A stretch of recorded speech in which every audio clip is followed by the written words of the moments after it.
Yo,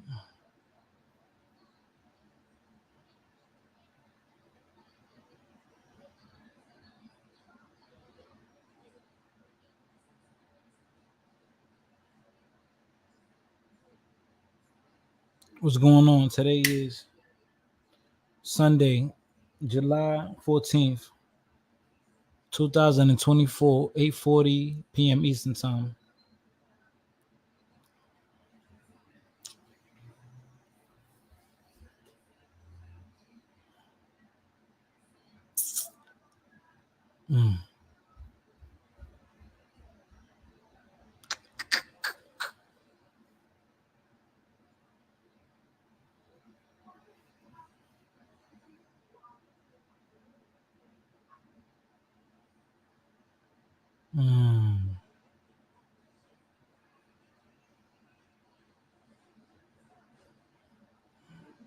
What up, MXC?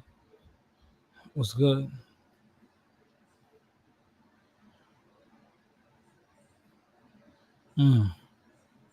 Can you hear me good?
Sombra que brilla en la What's good? What's good? What's good? Hit that like button. Así de buena. Yo veo con tu tato los días, más linda nena. Por eso que se llenan con usted, mi nena. Tú estás pasando hermosa, yo quiero, te sin pena. Nena, si te patas, si de buena, guau, nena. Si te patas, si de buena, guau, nena. Si te patas, si de buena, tú estás pasando hermosa, yo quiero, te sin pena. Nena, si te patas, si de buena, guau, nena. Si te patas, si de buena, guau, nena. Si te patas, si de buena, tú estás pasando hermosa, yo quiero, te sin pena.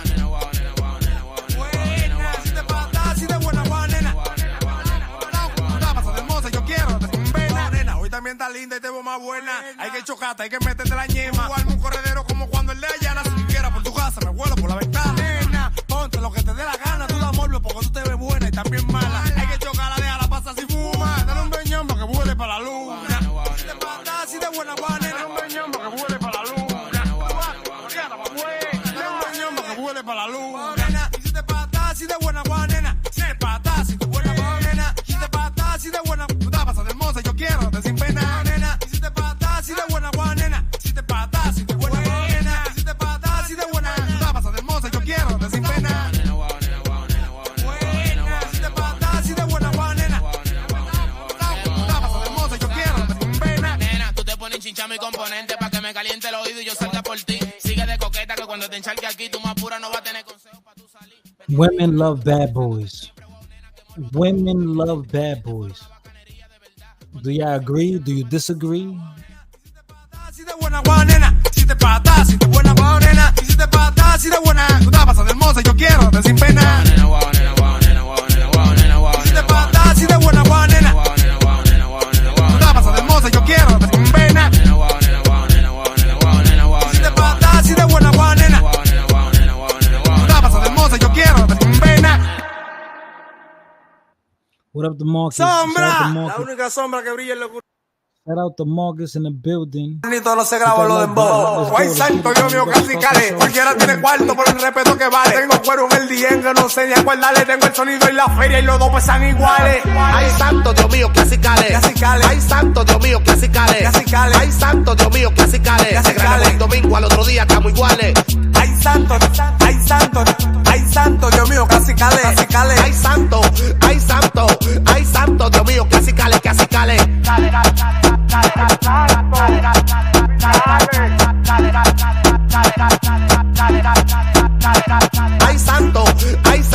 ay, santo Dios mío, casi cale, casi cale. Ay, santo, ay, santo, ay, santo Dios mío, casi cale. Casi cale.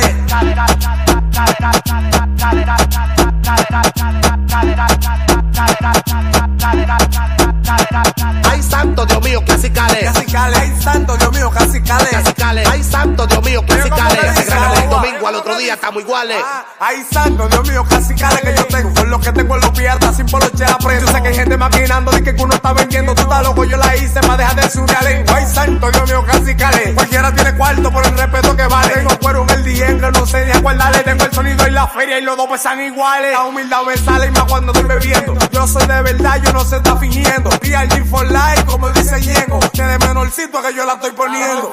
Ay, santo, ay, santo, ay, santo, Dios mío, casi cale. Casi cale. Ay, santo, ay, santo, ay, santo, Dios mío, casi cale. Casi cale. What's going on, man? Hit that like button. Is a few people in the building. We're about to start the show. Women love bad boys. I think women do love bad boys. It might be just maybe certain characteristics. Do y'all remember Jeremy Meeks? I don't know. Do y'all really remember Jeremy Meeks?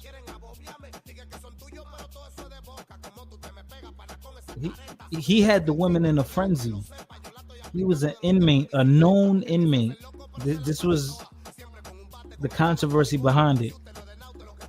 And the women loved him. They wanted to be around him, kiss him, hug him, fuck him, write him. He ended up being with a woman in a prestigious position with way more money than him. I believe he impregnated her. I'm not sure.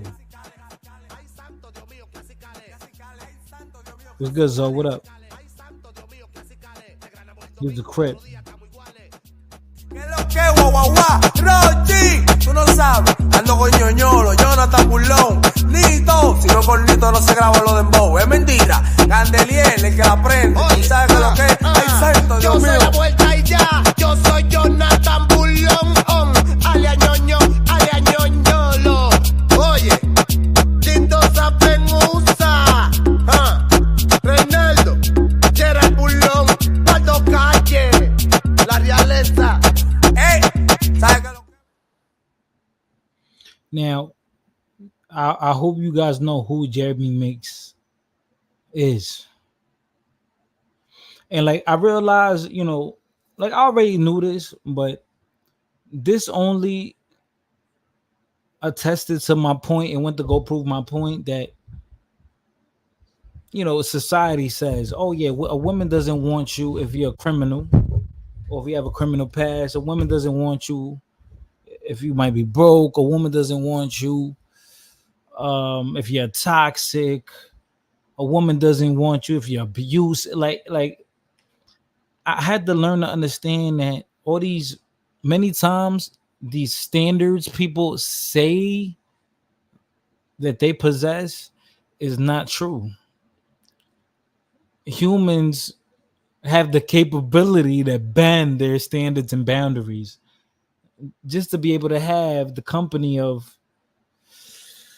someone they would truly desire just because of that person that pleases them or makes their body tingle, or maybe their personality. I don't know. Who knows, right?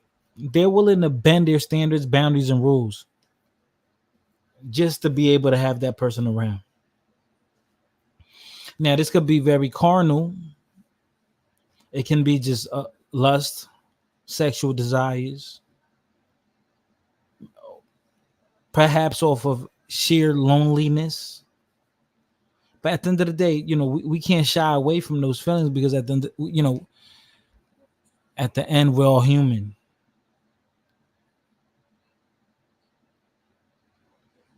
We're all human.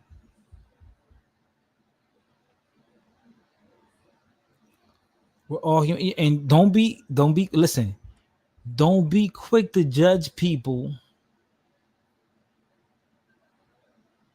off of where they're at in life, or how they move, or their current position, because listen, they're literally one step away from being where you at. One step away from being where you at. So, someone will say, "Oh, how can you date a criminal? How can you date a criminal?" Whole time,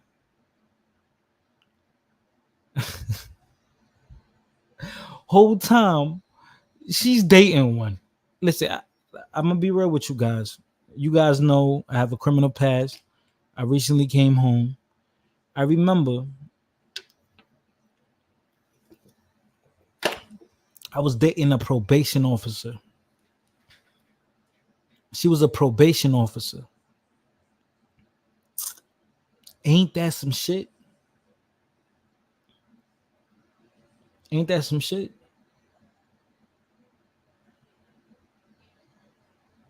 Ain't that some shit?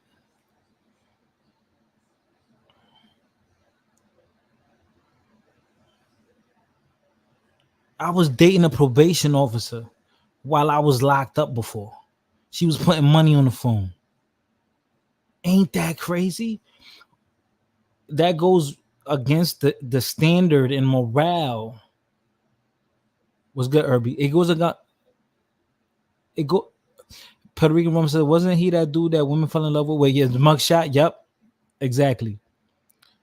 Yo, and I'm like, anyone will be quick to judge her and me, and you're not surprised, Irby? Yeah, listen, I was surprised because that was my first time that I was able to deal with a woman in a situation like that. And then I thought that was surprising. After that, I dealt with a woman who was a prosecutor. Very attractive. Yo, when I tell you, very good looking. She was way above my tax bracket.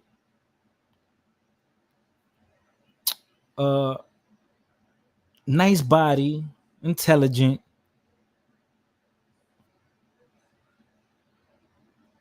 Yo, yeah, but now this is the thing though. Do you notice? Okay, people say female correctional officers do it all the time. Now this is another misconception. People assume that because you're a criminal, or you're like you're poor or something, or you're stupid. That's my whole stance. Or people assume like a correctional officer makes all this money. Do you know the standards to become a correctional officer? What if I told you that in certain states, it doesn't even matter if you have a criminal history. Just apply. Do you have your high school diploma, your GED? You could become a correctional officer. There's certain states, counties where you could become a correctional officer. Yeah, you probably getting something not far from minimum wage.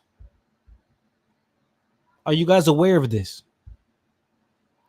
Did you know that there's police officers who date drug dealers? Like, are you guys aware of this? And the funny thing is, it might be more common than what you think. Or many times, the reason why a woman might not entertain the guy is because of just conflict of interest. So you think these female correction officers are around all these men and she doesn't find a few of them attractive?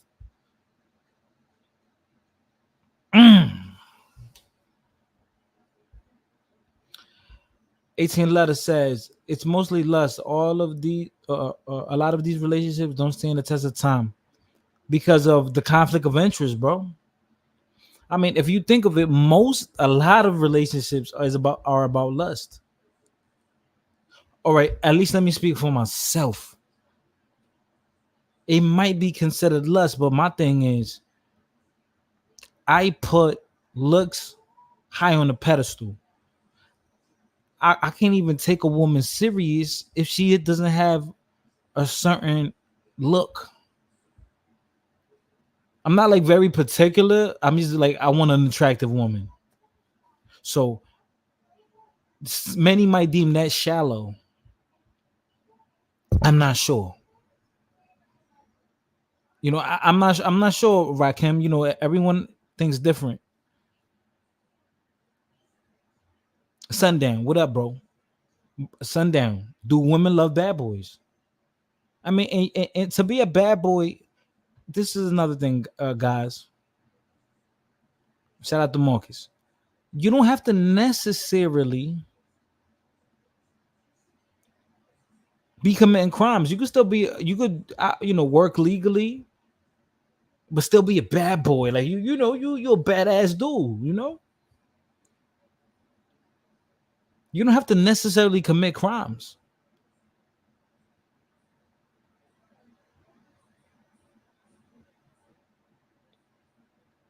You don't have to be necessarily a criminal or an outlaw to be a bad boy. You know, that's the little nuance there. That's like, it'll throw you over. Like, oh wait, well really? Yeah. Oh yeah, nah. You don't have to break the law, get arrested, have a criminal record to be a bad boy. No.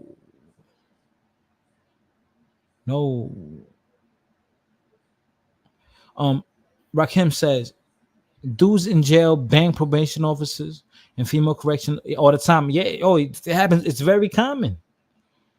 Because just think about it. If you're a correctional officer, the reason why being a correctional officer is not a bad job is because you work a lot of hours.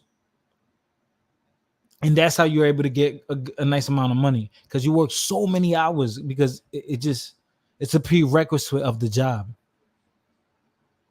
And they tell you up front, yo, listen, if you're going to work here, we want you to put these man hours in. And this is a job where, as long as you don't fuck up, you guaranteed to have a nice paycheck. So it's like a safe bet. Now you giving up like I said, you giving up a lot of your life working there, but at least you won't be broke. At least you're gonna have something in your pocket. It's blue collar. You're dealing with criminals, someone dangerous. But you're gonna end up liking somebody there. And let me tell you something, yo, similar to almost like in the medical field, like doctors and nurses. That's like a very like stereotypical work relationship that might be deemed inappropriate.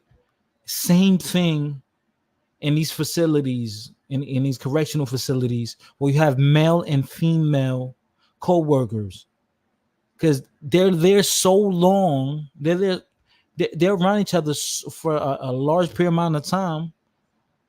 They're gonna flirt, they're gonna talk to each other. And if I told you that I myself, I'm not gonna sit here and say, yo, necessarily I smashed one of them. I'm not gonna say that right now. But what I can say right now is I at least got their information to where I could contact them right now. And something says, damn, yo, why would a woman of of this position or this caliber want to be there. And I'm gonna be real with you. Being a correction officer is not all that superb, you know, or a cop. It's not all that great. It's not all that. It's not. Just don't get in trouble. Don't have a criminal record, depending what state you're in, and you could get the job. Some places you could get the job quickly. Now,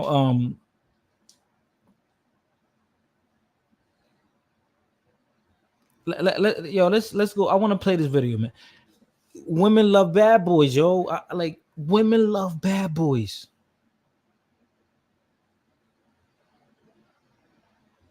What's your advantage? Are you well read? Are you attractive? Do you work out? Nice body? Do you have money? Are you, your character? Are you smooth? For so many. Are you different? Are you a good listener?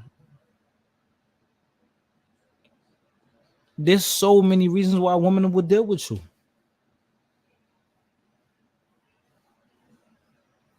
Women love bad boys, and I would love for someone to say, no, they don't. Okay, someone could please argue that with me. You think being a good boy, you think being a good person, a good man guarantees you a woman?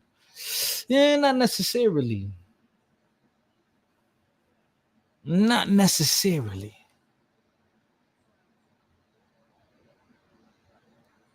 Shit, I would say, being attractive, that's an advantage, but it doesn't guarantee you women. Oh no, you can still fuck it up by opening your mouth, saying the wrong thing.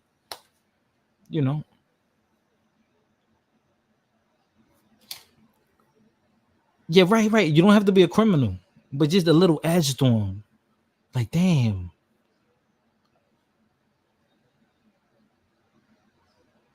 Greece. So sundown. Why do you say Greece?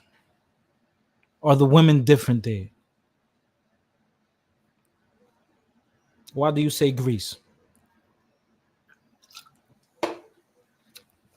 Why do you say Greece, bro?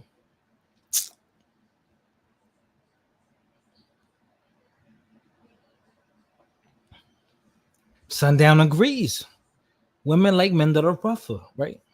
So you don't have to exactly be a criminal, but they just like a guy that's like, damn, like, that's a man. He get his hands dirty. He's willing to get his hands dirty. So maybe as men, we should strive to be that. I don't know. I don't know. I don't know. Maybe get a little, be a little rough around the edges. I'm not saying don't be intellectual. I'm not saying don't follow the laws and rules of the land. I'm not saying be courteous, not to be courteous, not to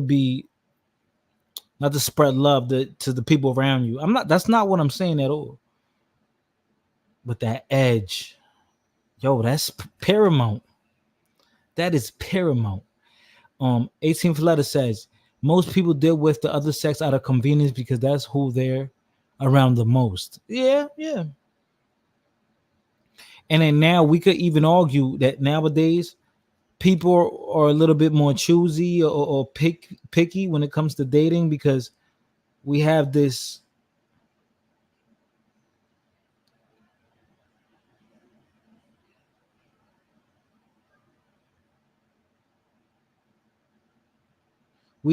placement where, oh wow, I have all these options.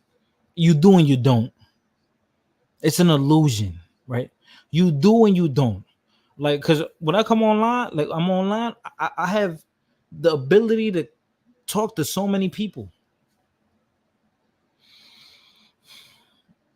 I have the possibility of talking to them. We don't know how probable it is, but we have the possibility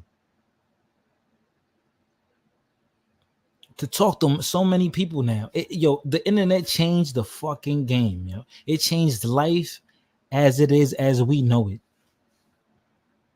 It could be detrimental or beneficial. Nothing about the women. Greece. I mean, we could say. Correct me if I'm wrong. Wasn't Greece part of the Roman Empire? That was a vast territory, but yeah, I would say. I mean, isn't that Mediterranean? And it has rich history similar to Italy, and they could throw down. Food from Greece is great. Greek food is fantastic. Greek food is fantastic. I've I've eaten it before. The Mediterranean, correct? It's not far. It's not far from Italy, right?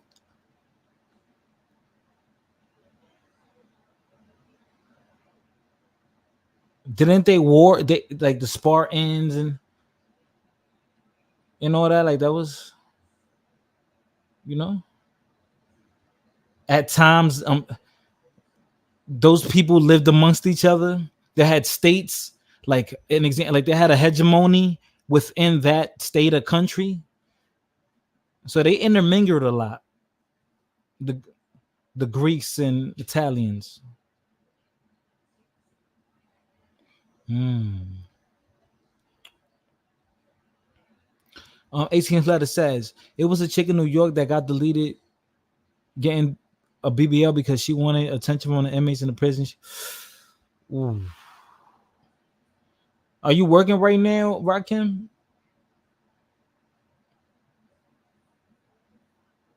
Three. Okay, so Irby says one thing I know from women, not all, but most, they like three things: swag, money, and bad boys.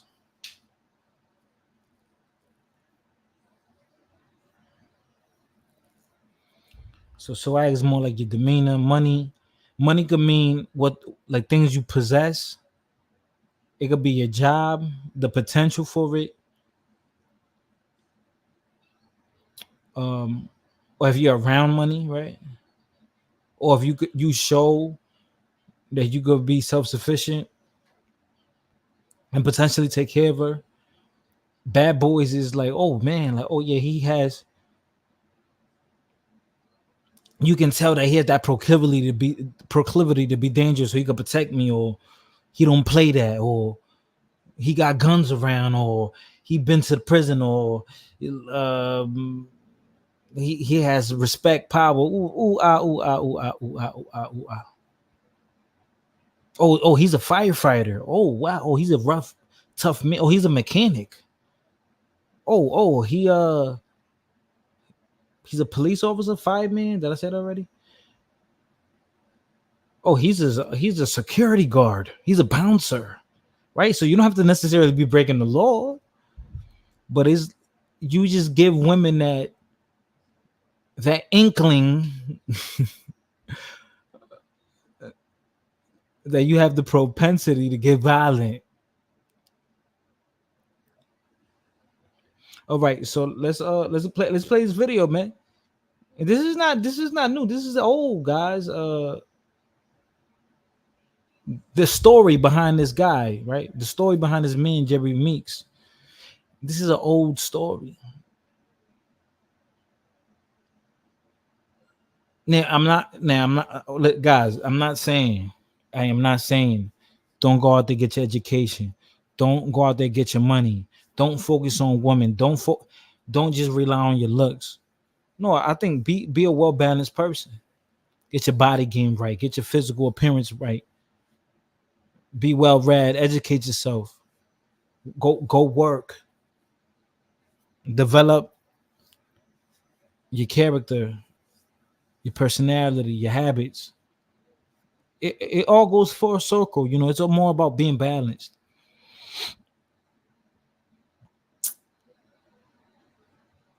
But the same way that as men we feel weak for attractive women.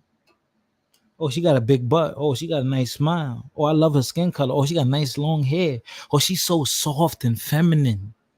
She's so submissive. Yeah, women like stuff like that too, man. We not that different. Okay, men and women are more alike than different. I know visibly with dimorphic, I know we understand that. But when it comes to just attraction, attention, or we like looks. We could be superficial.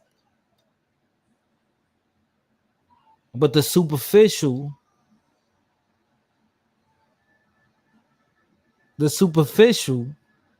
is the introduction to mating, whether you believe it or not. That's the introduction. That gets your foot in the door. Now, I'm blabbing too much, man. Let's play the video. We've been here 30 minutes already. Guys, hit the like button. And let's hear what they got to talk about. Is sponsored by Classic Cat and 8 Lab. I have a very special guest with me today. You guys Fair use. might know him as Prison Babe, but his name is Jeremy Prison Bay. That was his name. Prison Bay. Meeks, and he is an entertainer, actor, all the above. So glad to have you here. Yes, it's a pleasure. Cheers. To life, peace of mind, happiness, and prosperity. Yes, I love that. We have been trying to make this happen for some time now. Yes, absolutely. So, for the people that don't know your journey, tell us how you got to where you are today. Wow. I don't even know where to start. Born in Washington State. Shout out to Washington. You know. Where in Washington? Born in Tacoma. Tacoma, okay. Yeah. And so like raised in Washington growing up, and then in 7th grade moved to California. And from Cali, you know. Once I moved out here to Cali, that's when all hell broke loose and started gangbanging and got into a lot of different situations.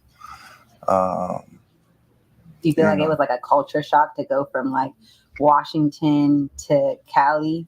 Oh, for sure. But, you know, was forced to learn very fast about the neighborhoods and the colors. And Right. and so, yeah, I started gangbanging really early. Ended up in juvenile hall, ended up getting shot a couple times. From there to prison, you know, spent a lot of years in prison. Almost 11, 10 and a half, almost 11. It's broken up in different, you know, not straight. Right. But, you know, I was, from my choices, you know, I grew up in the system, you know, from juvenile hall to the group homes, county jail, state prison, ended up in federal prison. All in Cali, all here. Yeah. While I had been...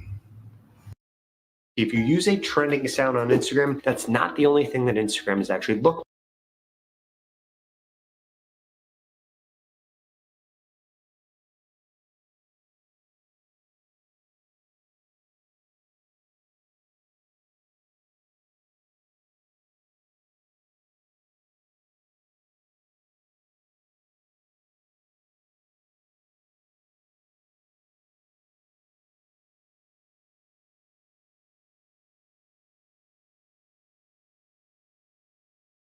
Oh, my fault. I was over here talking.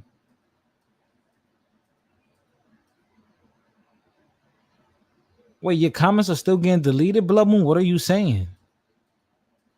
My fault. Yeah, I was muted. Why is your comment still getting deleted? Blood Moon, you must be shadow banned or something. What's going on? But look, what I was saying is Sundown and Titi Juju, aka Morena,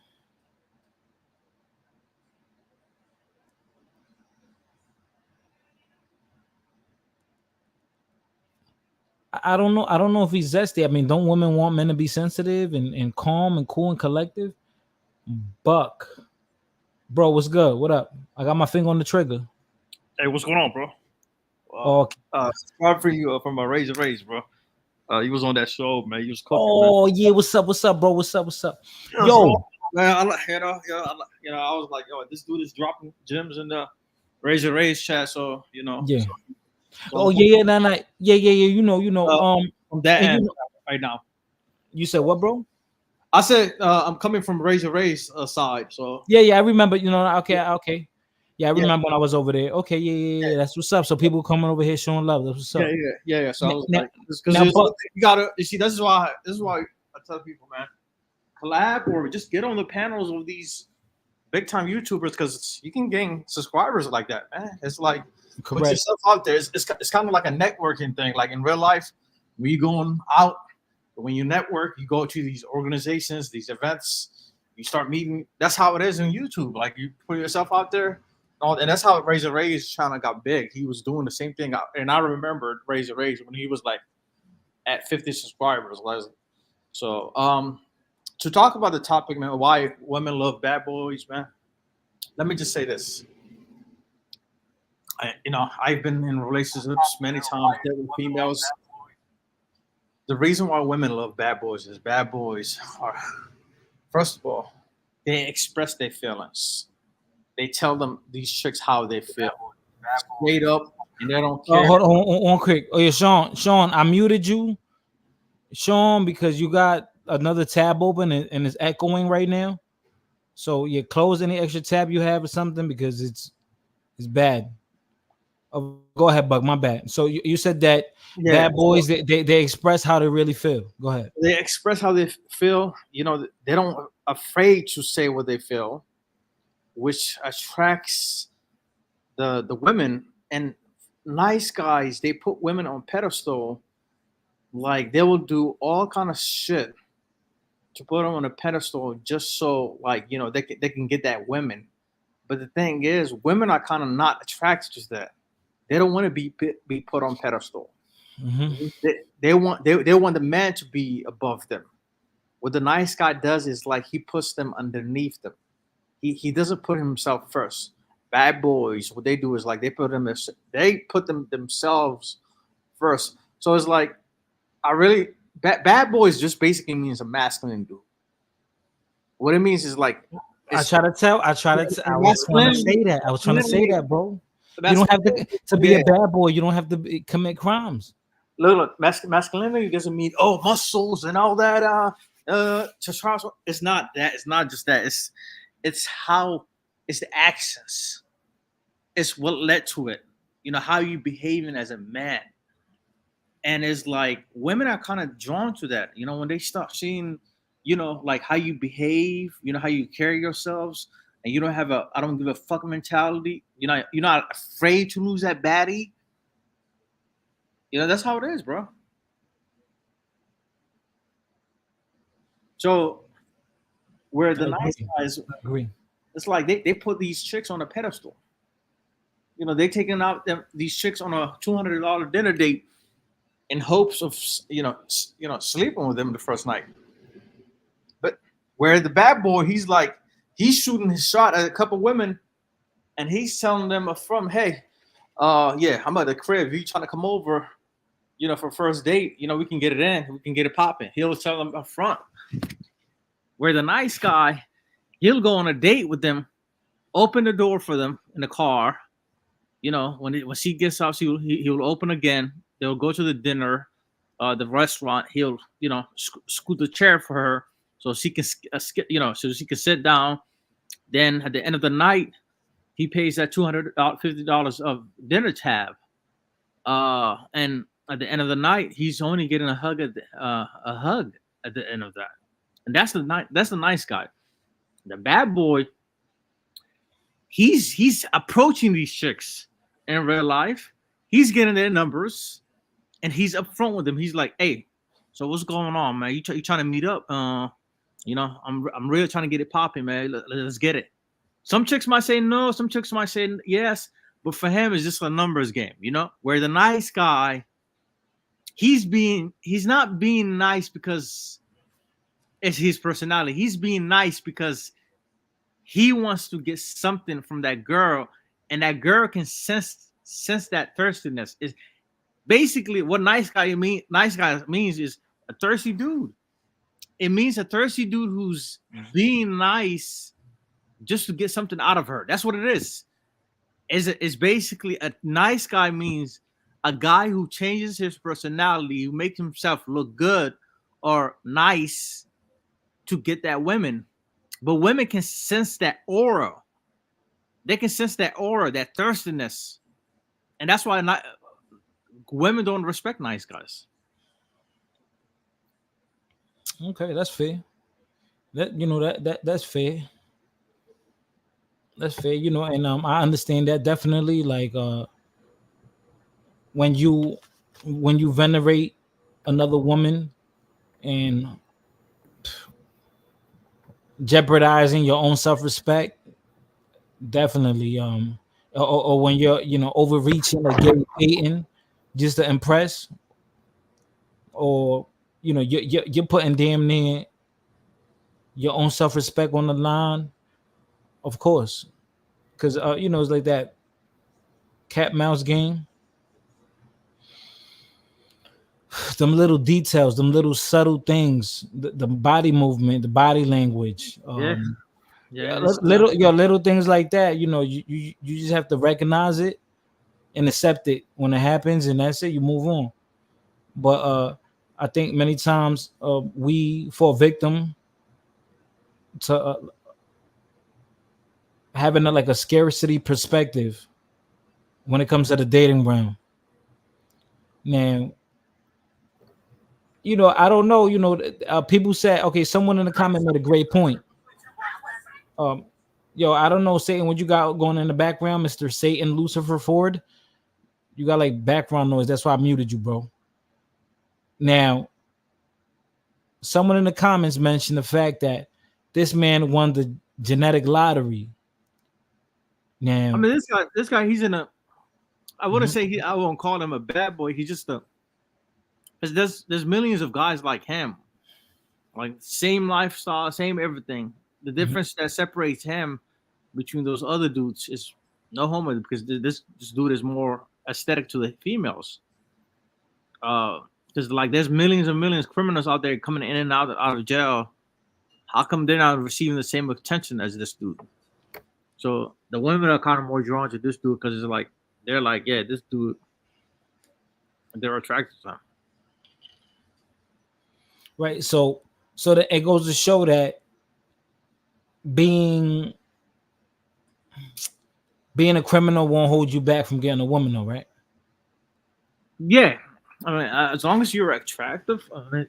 However, there's some women that won't even deal with criminals that have standards. And let's not paint all women as like, hey, they all like this man.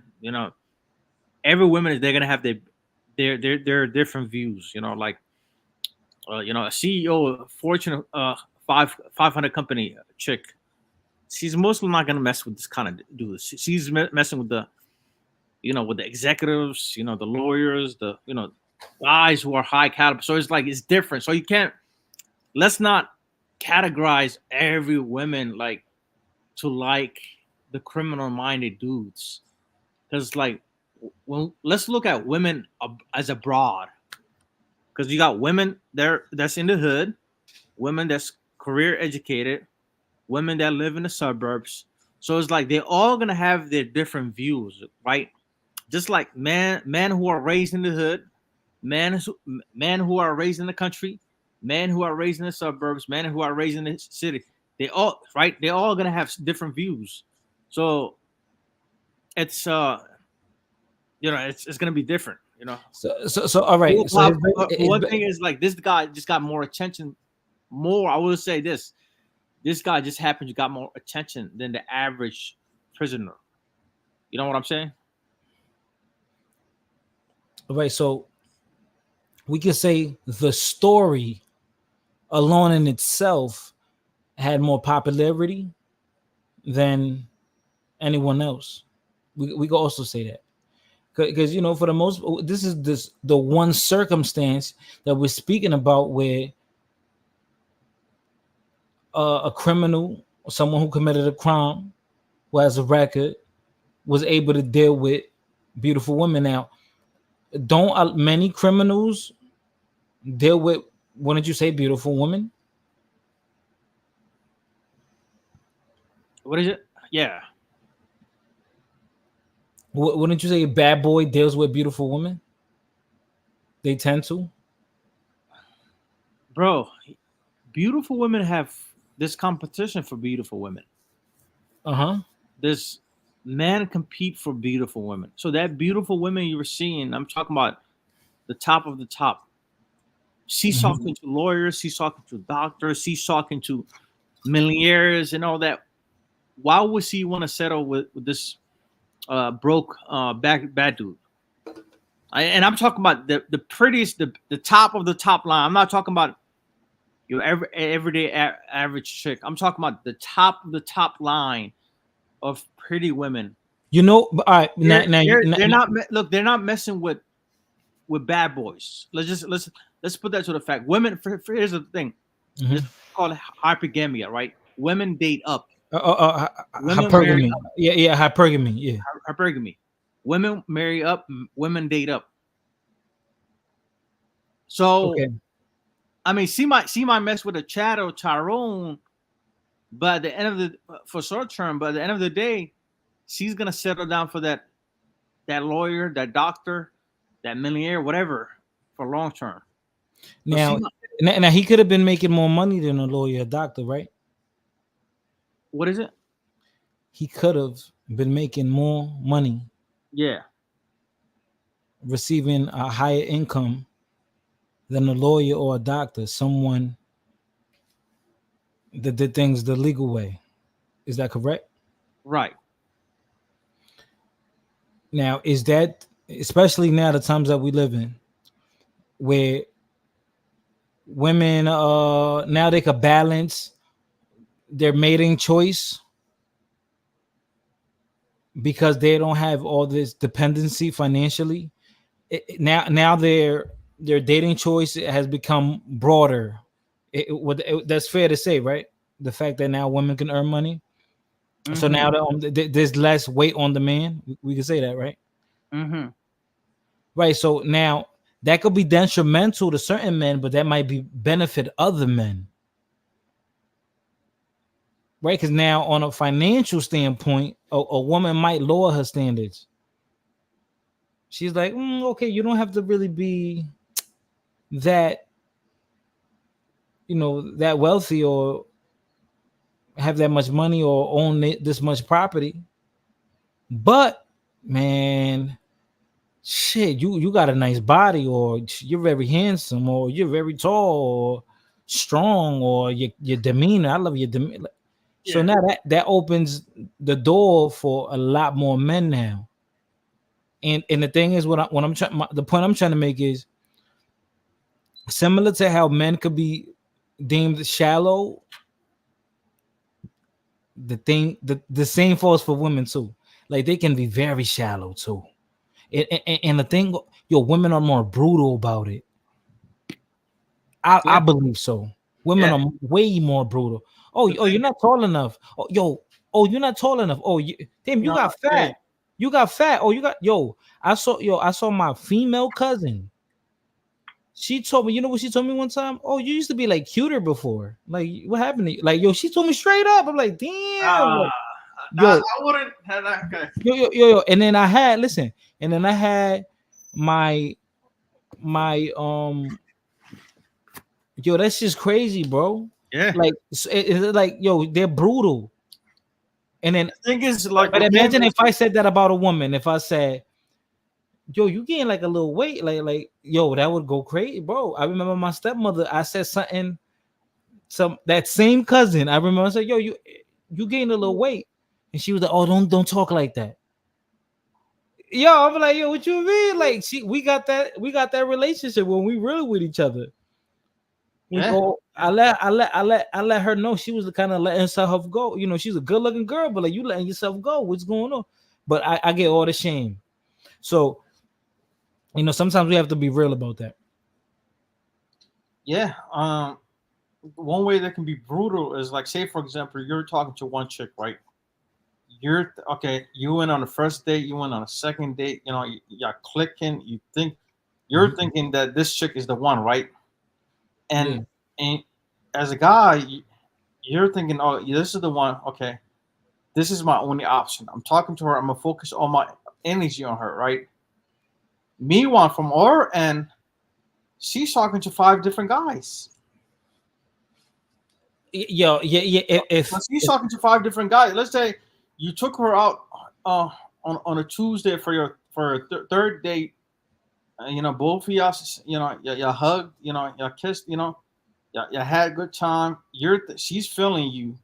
You're thinking that, oh, this girl likes me and all that. Tuesday, she moved on to her 4th date with another guy, and she's just talking to having fun and all that, flirting around. Then on a Wednesday, she getting dicked down by this Chad dude she met in college. Then on a Thursday, she's talking to Tyrone. Then she comes back to you on a Thursday, because then when you ask her at the end of the week, hey, how's your week been? She's like, oh, I've been busy and all that. Yeah, she was being busy with talking to other men. That's how the women can be brutal. The thing is, like, the only way you can win like that is like just have more options. Spin plates. Talk to many different women. Date many different women at the same time. Don't put all your eggs in one basket is what I'm trying to say. Right. And, something that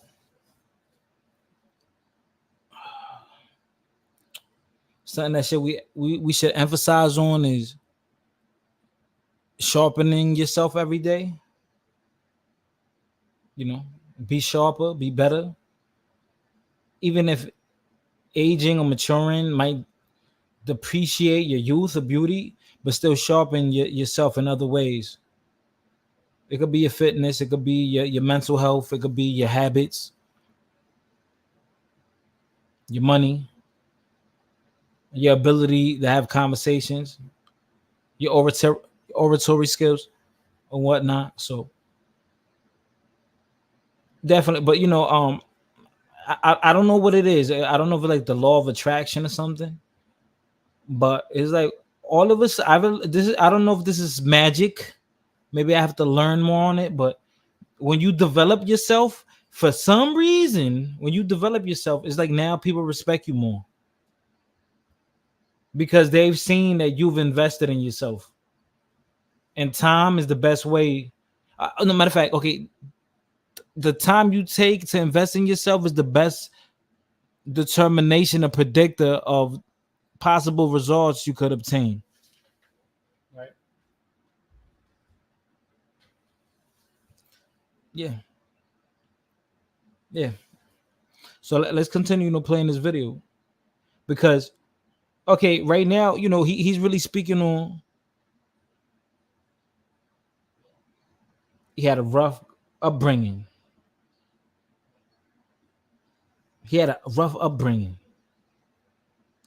And okay, he took to the streets. But for some reason, women just want to deal with him. Is it handsome privilege? But before I play the video, do men who are handsome have an advantage? Yes.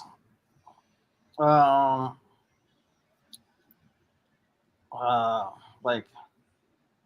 and I can speak for myself. I might not be handsome, but every time when I dress nice, out in public, people treat me better.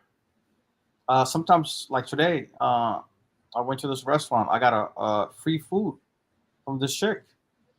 She was ringing me out, and she was like, "Yeah, don't worry about it." So, yes, being how attractive you are, and when I say attractive, it can also be including like how you dress too, because that plays into attraction. Correct. Yeah. It doesn't have to be like something you were born with. Like you're you know, it can be how you dress, how you carry yourself. That is what attractive is. So yes, people tend to treat others better when they're like attractive. And when I say attractive, I mean how they look, number one, number two, how they dress, number three, how they carry themselves. So those three elements Now, plays attractiveness. okay. Now, individually, could we say physical appearance individually is the number one influence on why a person might perceive that person attractive? It okay, so let's just say you got a very attractive female, like she looks good, but she dresses like a bum. Nobody's gonna treat her like, you know, like that. You see what I'm saying? So what I'm saying is like it. Yeah, physical attraction plays part, but I'm just saying like physical attraction doesn't have to be your own physical body. Like attract, it can be a lot of different things. It can be how you dress. Let me, How yo, you bro, carry yourselves. You know how you treat others. That's attractive. yo, bro. You know what people joke around about too is like, and I joked around with this with my friend. You know, he's a Haitian kid, light light skin Haitian kid. Uh, drug dealer. He was making a lot of money in the streets. So every time he go outside, man, he was always getting his things. What you call that? Like at the laundry. People that do this stuff at the laundry. What's that called? Like at the laundry, not the laundry spot, like dry cleaned. Okay, yeah, he was getting his clothes, pressed and dry cleaned. He was getting his jeans, everything dry cleaned. So he's always looking clean. So he used to really invest on his appearance and look. And that's why he told me, like, yo, he got tired of like the dating game and all that, because he was always trying to look good. He was always trying to impress. And he was just letting me know how that was a big factor, right? Just his appearance alone was a big factor. But then me and him will also agree that, right? Oh, and we will also joke about the fact that like a man would spend way much more money on their clothing than a woman would.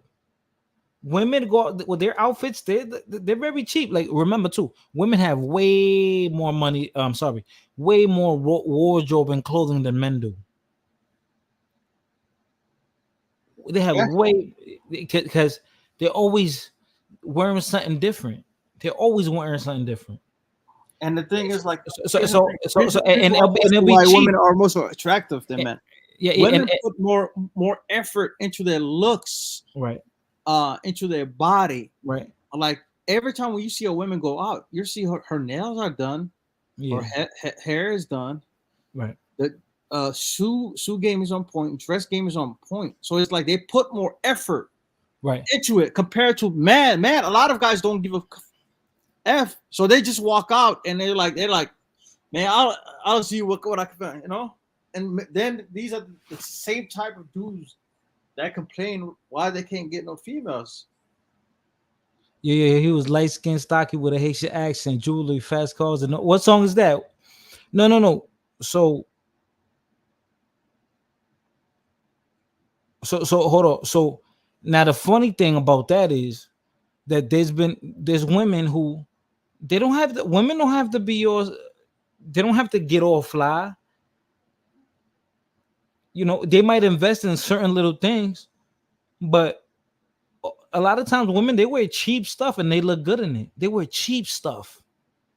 They wear cheap little Fashion Nova things. They go to the little local of clothing store, Their whole outfit all combined is probably $80. That's not gonna stop a man from wanting to be with her because he sees her face, he sees her body shape. Yo, sometimes, if a man sees a woman with a nice body and a pretty face, and she's in a sweatsuit, and she got her hair in a ponytail,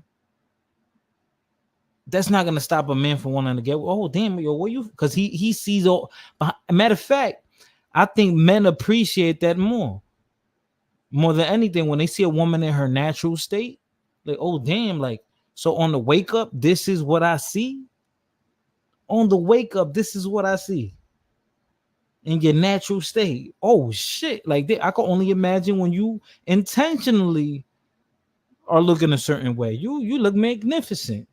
But this is what I wake up into every day. Oh yeah, I could handle this. I could deal with this. But I want to get to the video though because I want to see. I want to really learn more about his story. Because this is 52 minutes long, damn near an hour. So we already know he a bad boy. All this. He went to He was from Washington, moved to California, and now he was that gang life. Let's get it. Burpees guy, what up? Oh yeah, shout out to my mans from Chicago, Rock Him, for the donation, man. You can hit a song request or show love to the channel. Don't be shy. Hit the Cash App, Super Chat. Ooh ah, ooh ah, ooh ah. I'm broke, baby. I ain't got no money. Also with the big boys. Yeah, man, you know what it is. You know who it is, and you know where it's at. Send a Super Chat, Cash App, send that Monyo. Hey yo.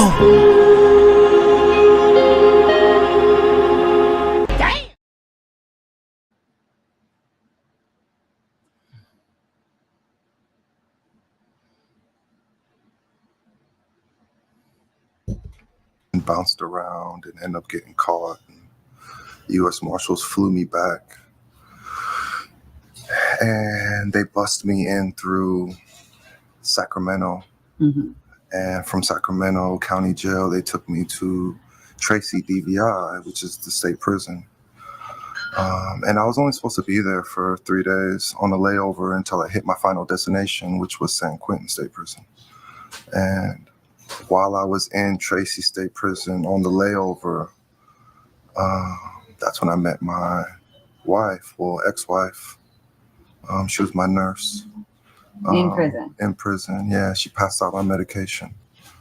And we connected, and they came and got me and took me to San Quentin. How did you guys get married while you were in prison? Well, so after in San Quentin, the mail system is 30 days behind. And so any piece of mail you get is 30 days old. And so I get a letter and it's like, hey, I don't know if you remember me, but I'm the nurse. If you have a woman, I mean no disrespect, and so we just correspond. And I get shipped to New Folsom State Prison, the level 4. And we kept corresponding, and she picked me up. We ended up getting married and having my first son, Jeremy Jr.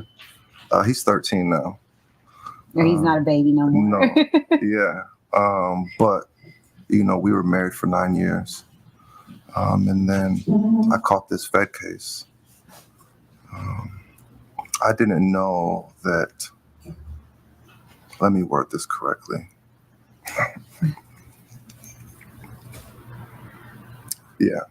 So I did not know at the time that the FBI, the DEA, the ATF, Stockton Gang Task Force, a number of the alphabets had been investigating us. Your family? Or you? Well, me and my homies. Right, got you. He was probably getting investigated because bodies were dropping, people were getting deleted, and they were making a substantial amount of money. I mean, that would be the only reason why that violence will occur. Or why would the feds would even take interest into who they were. Right. Yeah, that's how it usually happens. For alleged situations. And so when they arrested me, that's when I found out, because they pulled me over on my way to work with my little brother and one of our friends. And they took us back to my little brother's house. And that's when we saw the FBI jackets and the DEAs, and they're coming out of vans and Corvettes and all these undercover cars. Anyways, they take us all in. They kicked in 13 doors at once. Took all my little homies in. And that's when I find out, they found a gun in my trunk. Mm-hmm. Which is automatically a felony. Ooh. They found the blicky in your whip. You know what that's about. Yes, and I'm already a felon. You're already, right. And so, they took us all in. A felon with a blick in the car, that right there, that's a big risk.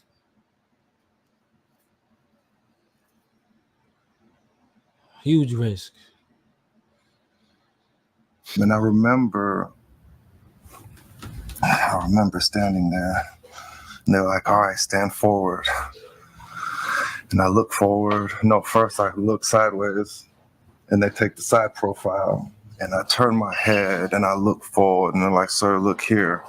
And it hits me in that moment that I'm taking this mugshot, that I'm not going to be there to pick my son up from school. Also in that moment, it's like, how is he going to react when he finds out that I've just been arrested? And this is when he was 13. He was only 5 at this time. No, he's 13 now. Yeah, he's 13 now. Mm-hmm. He was 5 at this time. And so, Ooh. Why are you not investing in tax liens? No, seriously. Why are you not investing?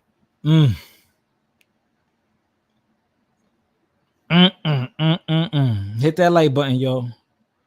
Y'all saying he's zesty? MXC, you saying he's zesty?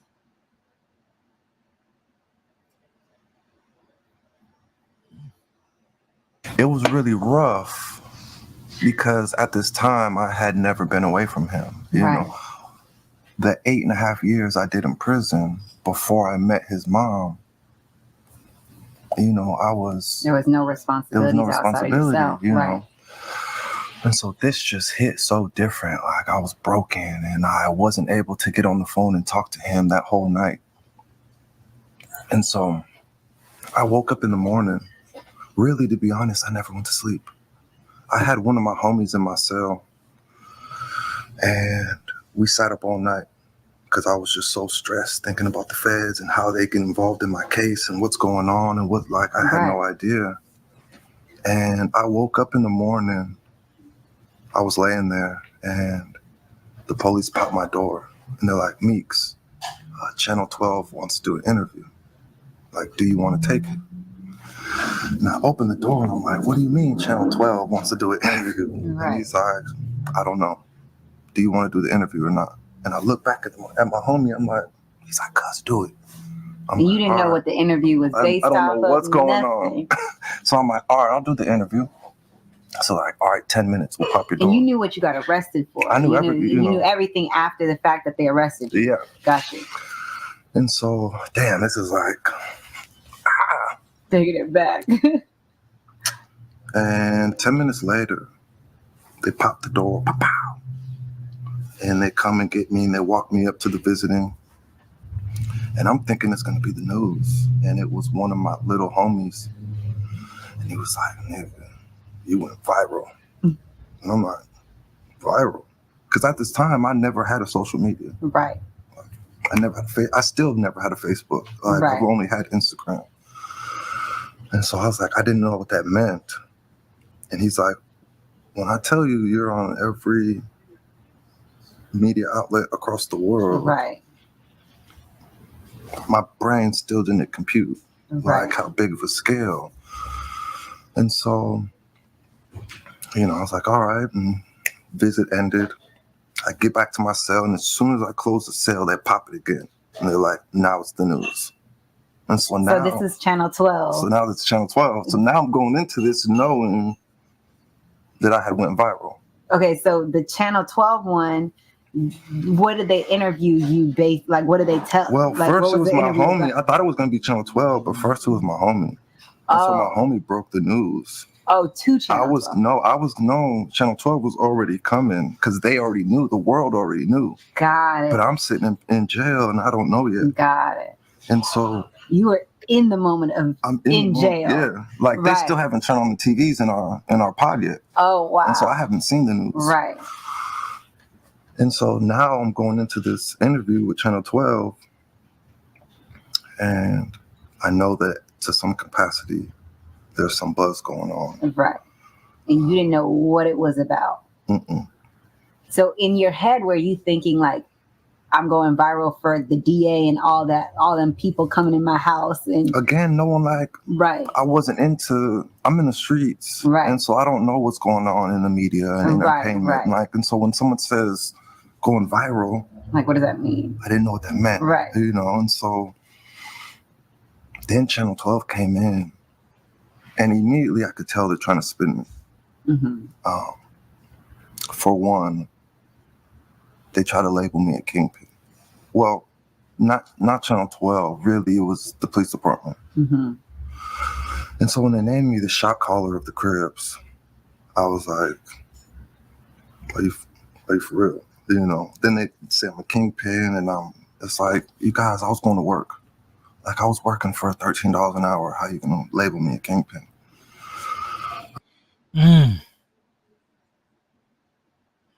Trying to get that story. They were trying to get that story. And so the interview was like, tell us about the gangs and the guns. And I'm like, listen, I'm not going to talk about none of that. If you want to talk about, positive things, then I'm with that. And so when the interview was over and they're breaking down the cameras, I'm thinking that they turned the recorder off, but really they're recording. And so like, so tell us about it. And so then I start talking because we're taking everything down. Right. And that's really all they used. Oh, wow. But that was one of the biggest blessings. In the moment, I had no idea. What a lot of people don't know also is that I still did 37 months in federal prison. Wow, all of that was going on. After the mugshot went viral. Oh, wow. And so I was in San Joaquin County for a couple months. Then I went federal and went to Sacramento County and fought that case. And to be honest, like, the judge was one of my biggest blessings. Judge Nunley. I had the only black judge in the Eastern District. Oh, wow. And like with the feds, they go off of your history. Mm-hmm. So they do a PSI, which is like a probation calculation of your... A PSI is a pre-sentence investigation. Before you get sentenced, they investigate your life, where you come from, your criminal history, work history, just pretty much just a summary of your life, what you've been doing. And according to your PSI, they'll be willing to provide a they might be able to grant you a program to release you early, because they know that when you go home, when you're released, you might not have a high percentage chance for like what's that called? Recidivism? What's good, Sharon? So you might not go back to prison. So that's the whole point of a PSI. And then this is another thing, right? This is something that we could speak on. Recidivism, right? So, no, I mean, no. Well, this happens. No, even I remember my first criminal case ever. It was a violent offense. I still got to get a PSI. You're granted that opportunity. I don't believe it's with every case, but I think after a certain amount of time, you get a PSI hearing.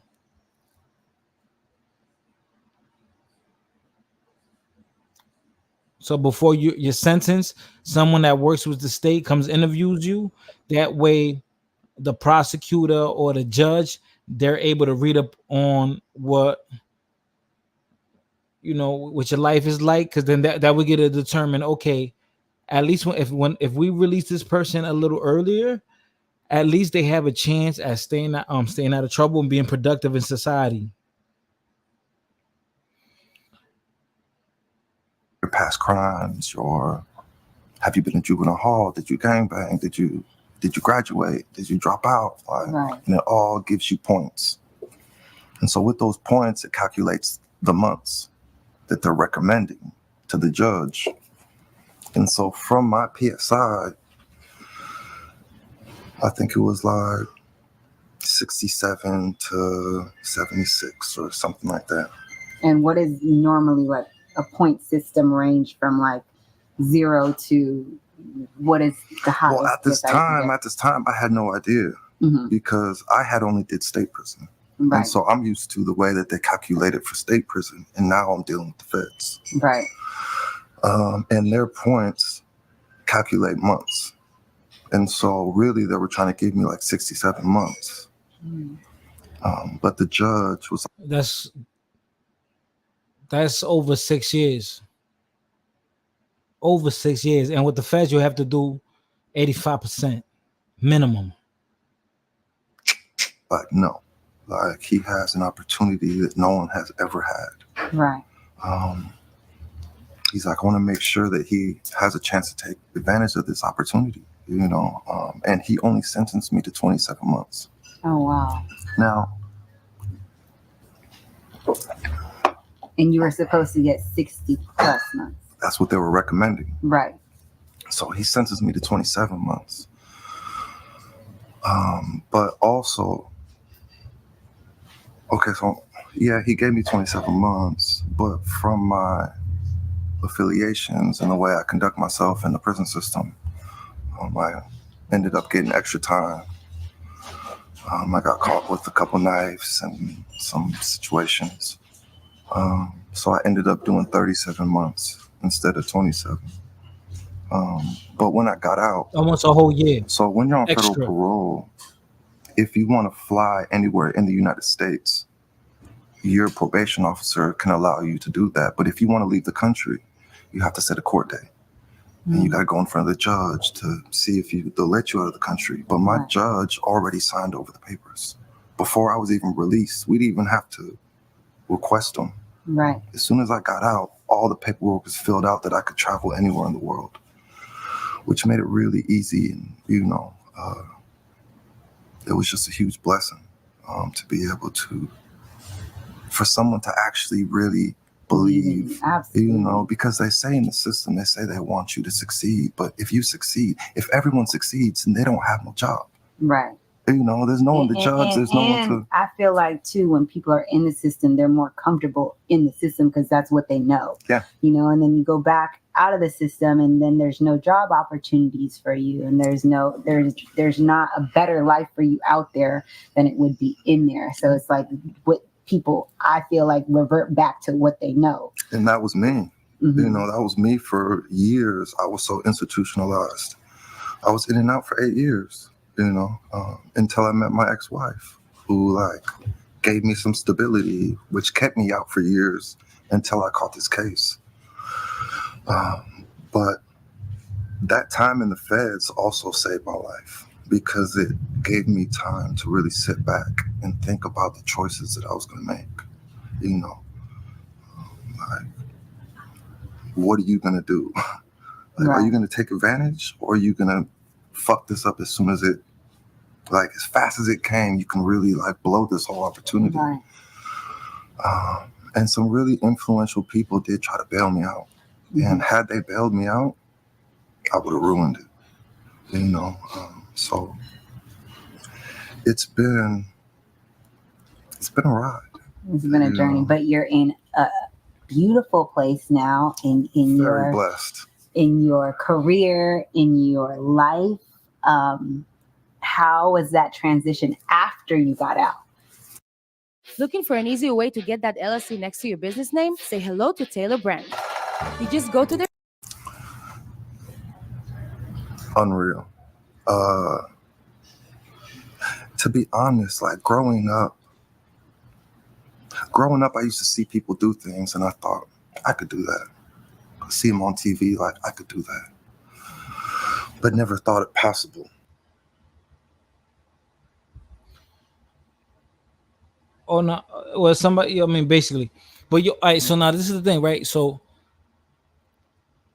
now an advantage that a person might have who was locked up or something versus someone who's been out here, an advantage that they have many disadvantages. You just came home from prison, right? For the most part, you probably didn't have an income. You're probably going through all these stresses and trying to assimilate and adapt back to society and its rules and regulations and just interacting with people and adjusting to the fact that now you have freedom. Yeah, but your advantages is now that you can be hyper focused on a goal. Your awareness is on 100. You read everything. You read the room well. Your body language. You pick up on things and cues. You really get to read things for what they are.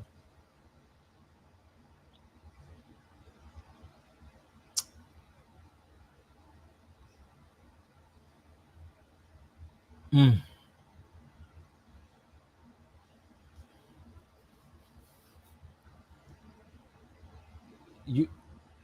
You're more aware. You're less of a zombie because time slowed down on you, and you're aware of your surroundings. You're very conscientious of what you're doing every minute. You're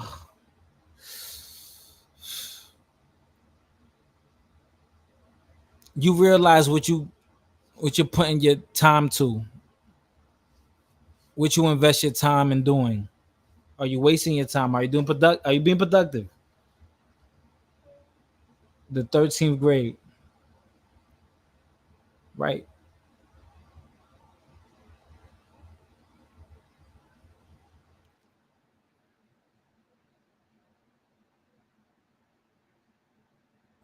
I don't know. I just believe that. What are y'all talking about? Jail is 13th grade. It could no. You want to no, of course. This dude saying play a song. I'm gonna play your song in a minute. And matter of fact, I'm broke, baby. I ain't got no money. So with the big boys. Yeah, man, you know what it is. You know who it is, and you know where it's at. Send a super chat, cash app, send that Momyo. Hey yo.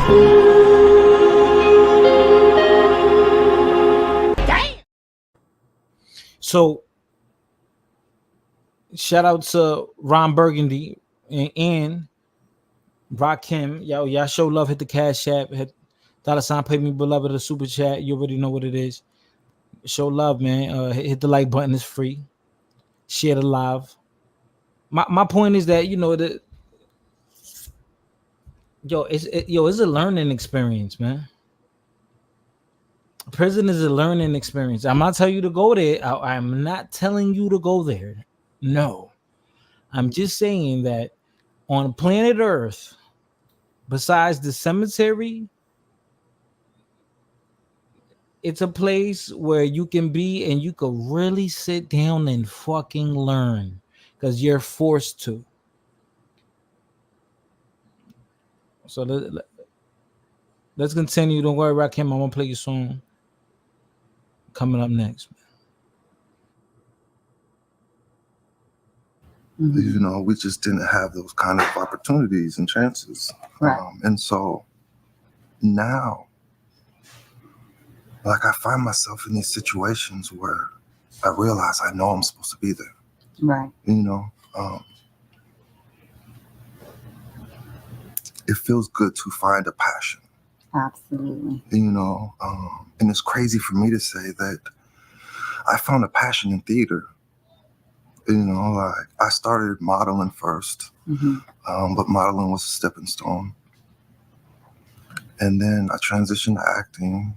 Big shout outs to Manny Haley and Jamal Hill, because Manny gave me my first opportunity acting. And Which was in what? True to the Game. True to the Game. True to the Game 2, which is a crazy story. Okay, so when I got locked up, when I first went to prison, I went to adult prison probably reading at a 5th grade level, honestly. And when you can't read, then reading is not like a movie. Right. You know? But once I got locked up, then I was forced to read, and I taught myself. I learned how to read reading the Terry Woods trilogies. You know? True to the Game, The Dutch, The Angel. So it was something that you already read, and then it just so happened that, like, in life transpired into you being in the sequel. Like, one of my lowest points in my life. Like, I'm in the SHU program in Old Corcoran State Prison, and this book is taking me out of here. It's taking me away, and to have it full circle, 18 years later, it's like, when that moment came, like, what did you feel internally when that moment was, like, presented to you to be a part of this movie? It's so crazy. Like, it gives me shivers just thinking about it, because God works. Oh, God works in such mysterious ways. I'm on set of True to the Game 3.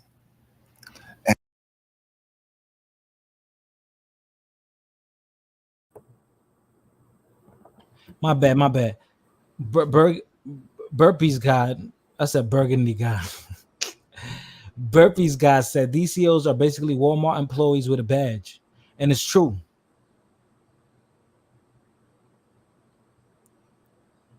It's true. Just the process to get high is a little longer. Takes a little longer. Go ahead, Satan Lucifer. What you got to say? Half the people probably don't even know the difference between prison and jail on your panel.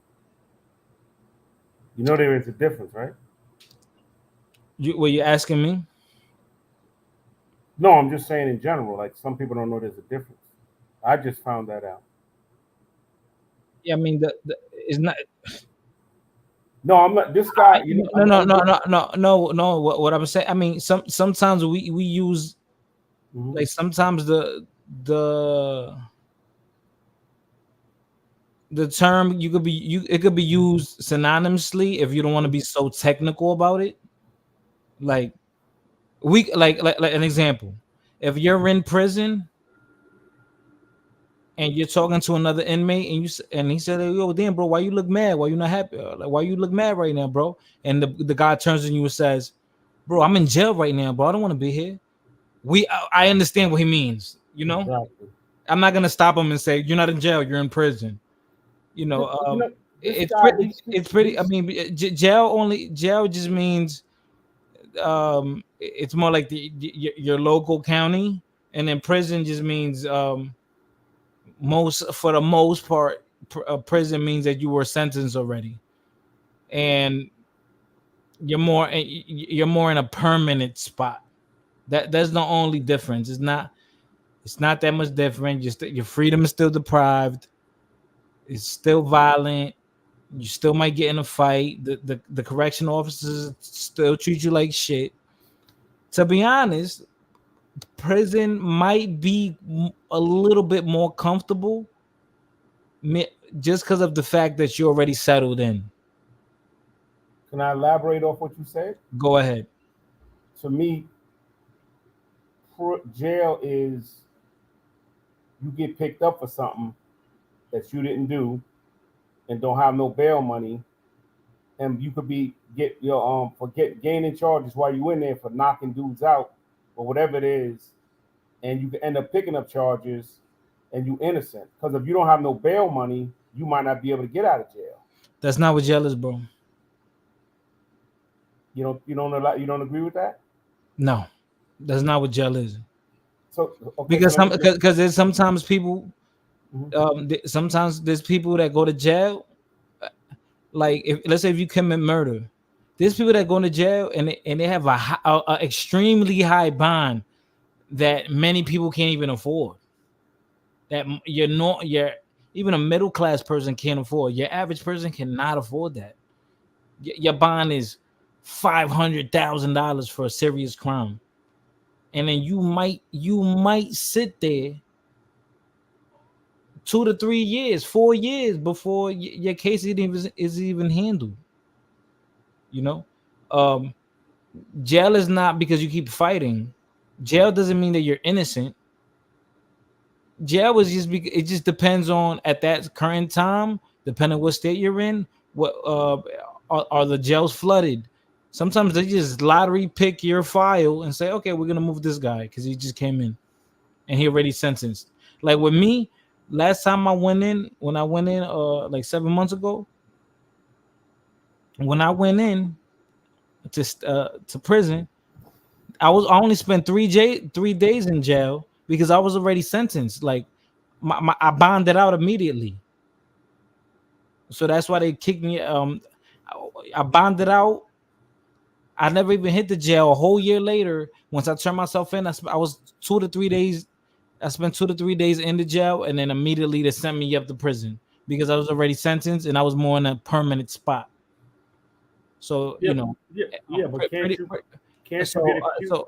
So you're not. So just because you're in jail doesn't necessarily mean you're innocent. It just means that your case is kind of new. It doesn't necessarily mean that you're innocent, or doesn't mean that you acted violently. That's just that's just the first place they send you to. Yeah, but I was trying to say before you elaborated, and you made a good point, was that you could fit the description of somebody and go to jail, and you're innocent. And let's say I'm using myself. I go in there because I'm not the hardest looking dude. I might be an easy Vic. Mm-hmm. And then I get into an altercation and I beat the crap out of somebody. Now I got to face that charge. And then come to find out I should have never been in there because when the crime happened, I was at work and the guy that had on a red hat, just like I did, in the pink shirt, you know, the weekend that Trump got killed, I fit the description.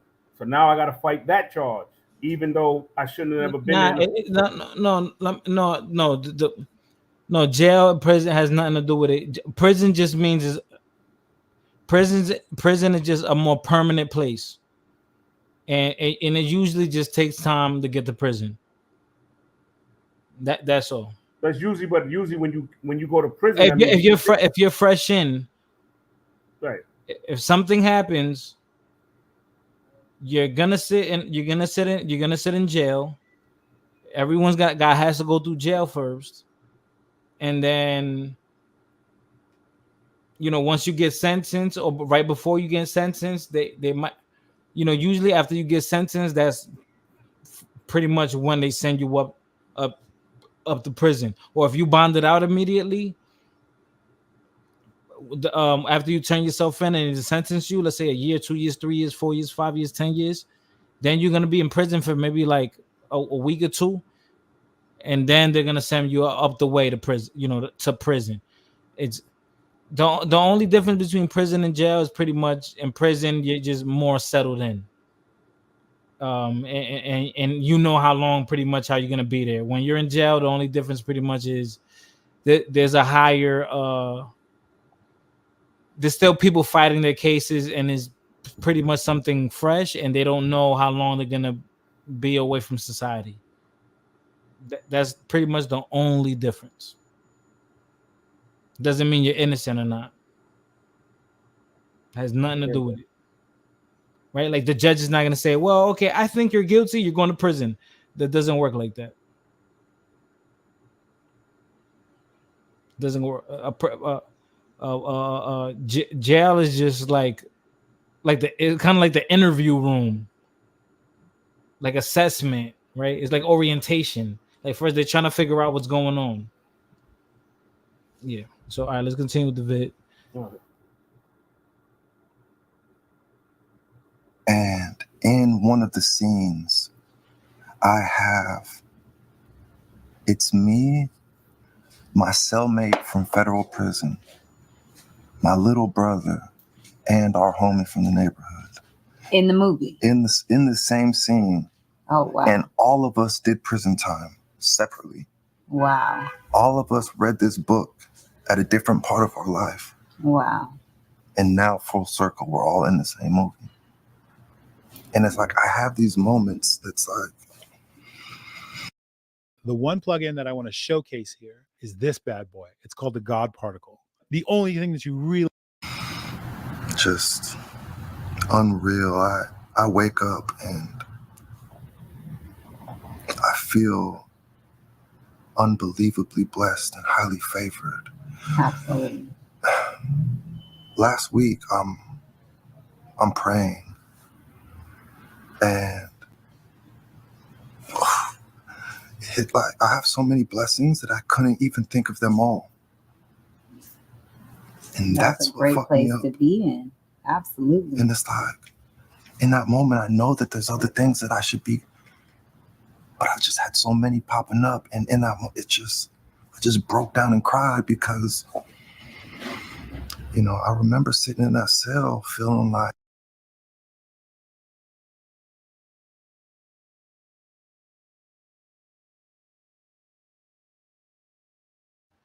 My bad. So Rolando G says, good evening, fighter. New to the channel. Wow, my boy, aka Bay, aka Mr. Meeks.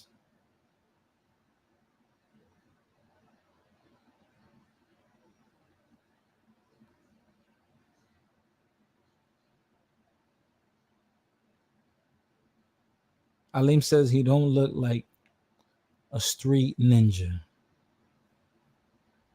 He seems like a nice guy. He don't seem hostile. He doesn't seem confrontational. It's kind of weird that he's like basically a convicted felon, but then again, who knows?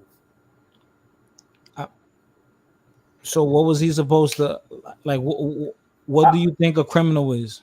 For me, I always had this stereotype in my mind when I was younger that they was always looking for smoke where there was none. Nah, that's you're so wrong. Yeah, no, I realized that as I got older. I met some guys that was in there. They just made a bad decision, and they just ended up. Yeah, but then again, you could be a troublemaker, but you know how to be calm when it's like. Why would he be in that right there in that setting? Why would that even be necessary for him to be super aggressive? Because some people, not saying everybody, and that's like I said, the stereotype, and I had my mind, so I'm speaking on my own ignorance in a sense. I had this mindset that, that's probably how he has to be to survive. Because I had a cousin that he used to talk to me sometimes, even though we family. Mm-hmm. He sometimes used to come at me like I was his enemy in just a normal conversation. But my older brother told me that became his nature because of where he was and what he was exposed to. But don't take it personal. So that's how I learned not to take it personal. And maybe that was just your cousin, right? Like that doesn't say, oh, you have a criminal record, so that means you have to behave like this. Nah, man. Right. That got nothing to do with it. Exactly. You know, I didn't know that. Because there's a lot of people who There's a lot of people who deserve of criminal records. They just never got caught. Correct. And partially it might be because they have a calm, nice demeanor.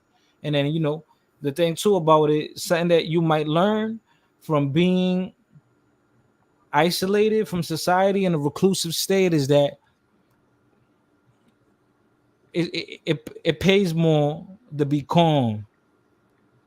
It pays more. That's Shit, correct. I mean, I would deem this more dangerous because you can't even read the dude. Like, and yo, that's perfect. Yo, Exactly. you look at him like, yo, man, he wouldn't harm a cat. He wouldn't hurt a fly. Exactly. Shit, that's the perfect criminal because you would never guess he would do something wrong. Exactly. So, and I remember one time I was talking to a female friend and she said something about, oh my God, I would have never guessed that this would have been you. Like you. And I'm like, I almost got offended a little bit. Like, damn, what you saying? I'm soft? Like I'm a bitch or something?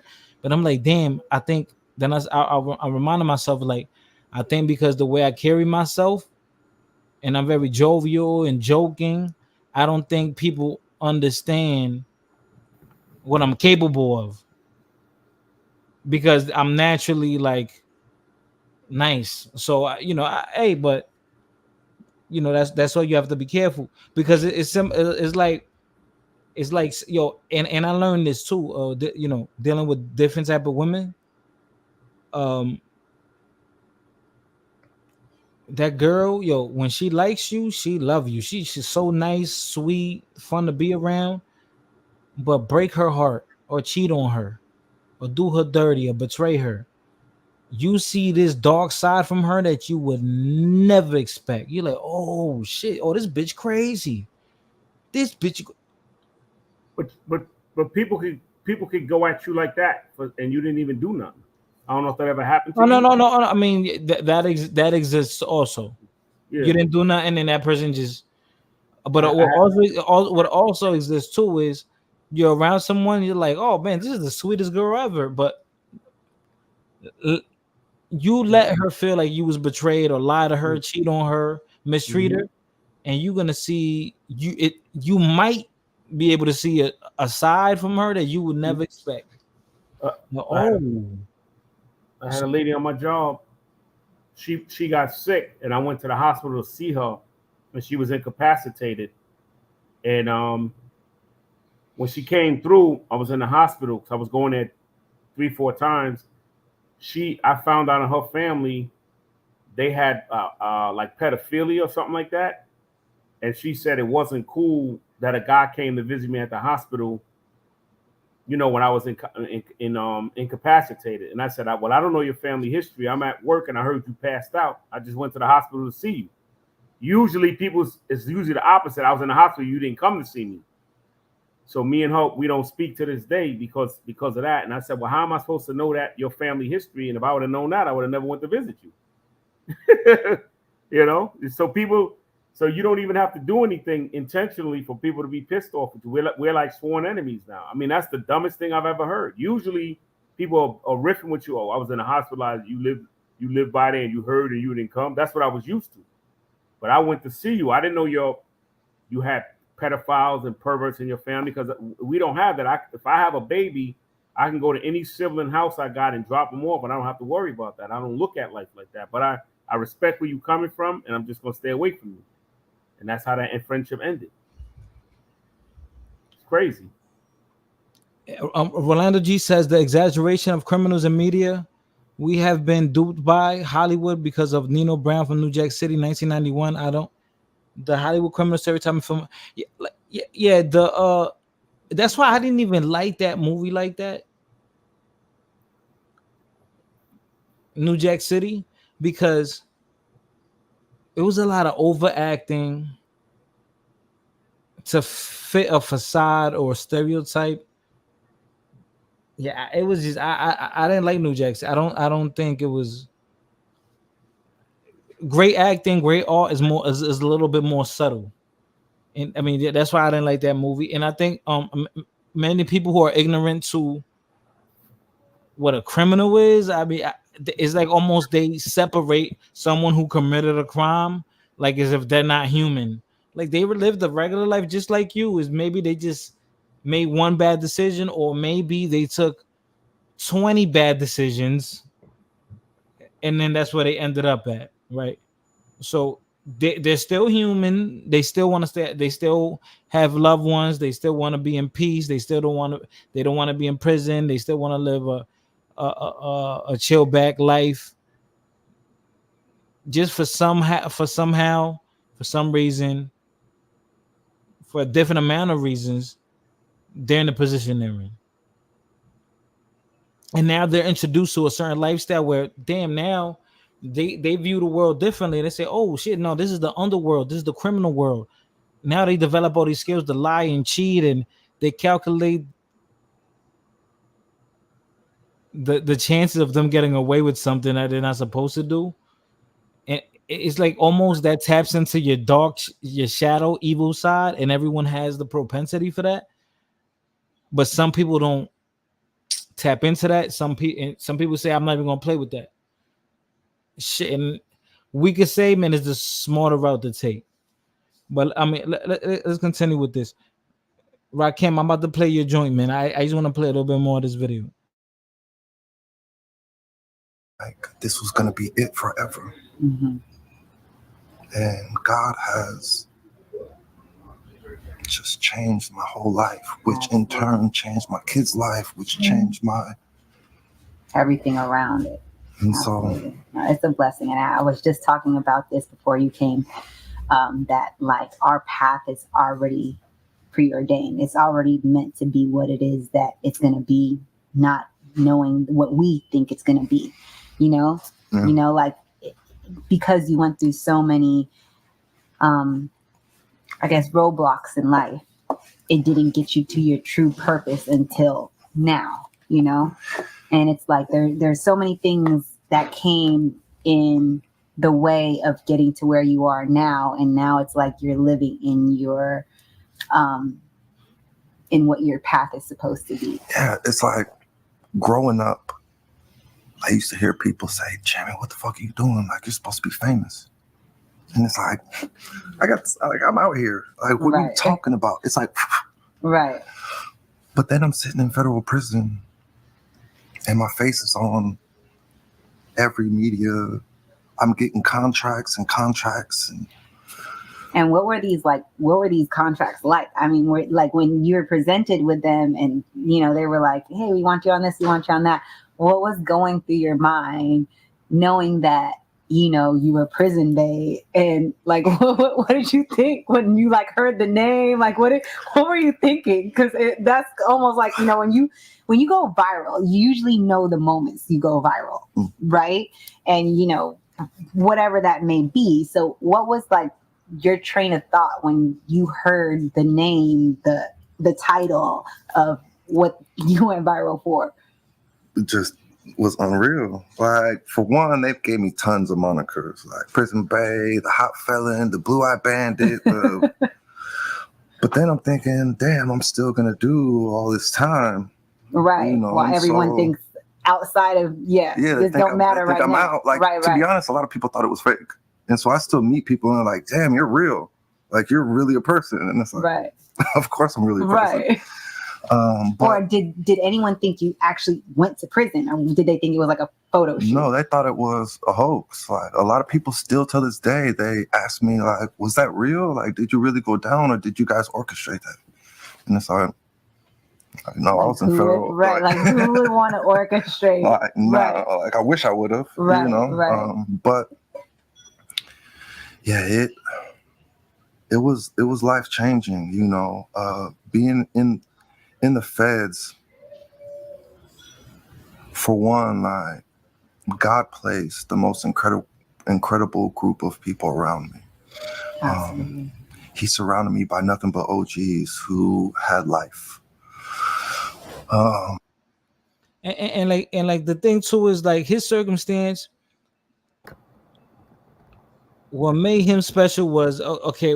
Y'all say, you know, generic lottery. Yeah, I mean his looks. That's what got him what he had now. But the same way that he was able to benefit from this downtime, this horrible situation, a lot of people could benefit too. But now is what's the possibilities of a person not going back to that or capitalizing off of their pain, right? Turning pain into profit, building off of that, right? That's it's hard. It's the easier thing is to go fall back in the habit and go to prison. It's just the easier thing to do. It's real easy to get into prison. Real easy. That's why, especially in the United States, that's why we have the highest crime rate. Sorry, not the highest crime rate, but the highest population of inmates. Yeah. And they every day they walk me around the track and like was on my head about where my head was at and the choices, and, you know, what I was gonna do and if I was gonna take advantage, and it's crazy that damn near the whole crew is out. You know, like they let them out of prison. Yeah. When they had no date, they just came to themselves and like, let's go. Like, where am I going? To medical? And they're like, no, you're getting out.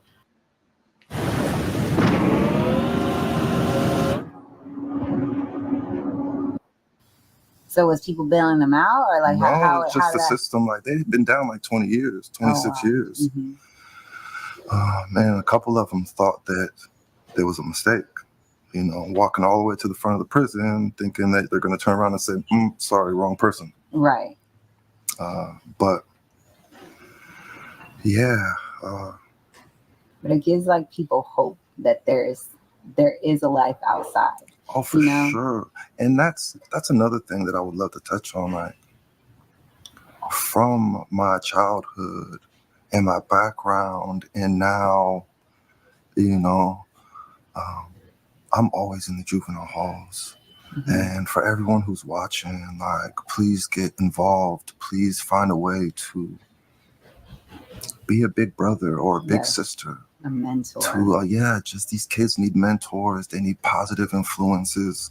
Like, we all get caught up in our life, and we all are so blessed. And it's easy to get caught up in the day to day, but yeah, I mean that was the main thing.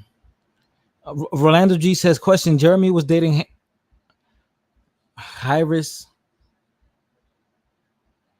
Damn, how you say that word again? Harris. To a multi-million-dollar fortune. What happened to that relationship? I think they're gonna speak on that. And you know, there's one other clip after, you know, well, this is like a really, like, this is an hour-long video. And we're past halfway done. Eris, right? Eris. Thank you for the clarification. Eris. Right, the age is silent. Yeah. Thank you. Eris. Yeah, he they say, you know, he was with a Rothschild,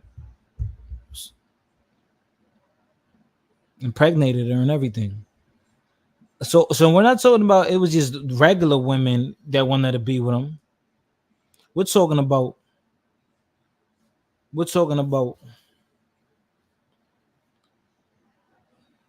a woman with high social class or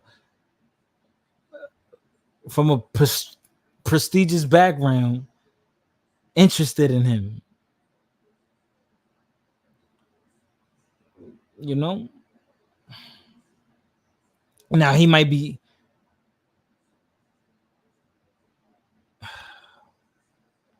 this might be a special circumstance, right? Or unusual, but it happened. And more than what you think, women like bad boys, man. I don't think women just look at a man and say, well, okay, what does he do? What does he do for work? What does he do for work?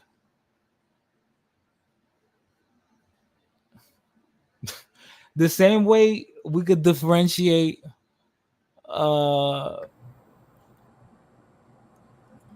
between a woman that we want to be with in a relationship or someone that we want to be with simply just for sex. Like, oh, we say, okay, she's the attractiveness is there. I would probably be friends with him, hang out with him, have sex, but not, like in serious, long term, very intimate, where there's a possibility of children living together,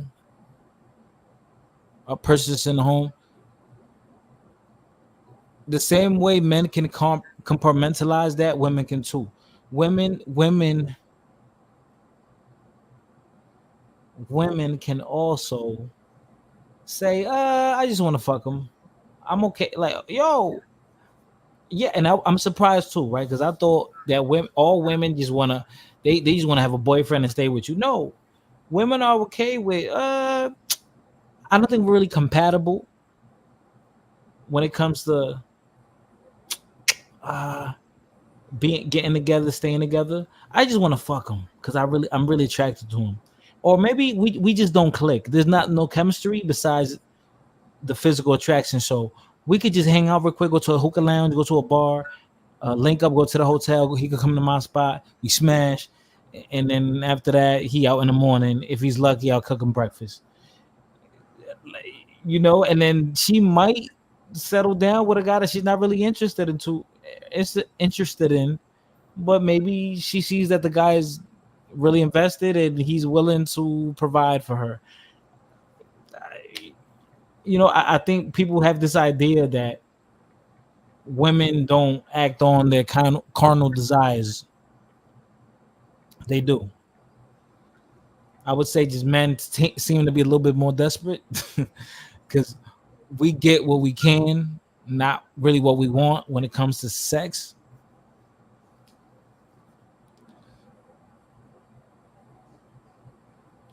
Let's continue.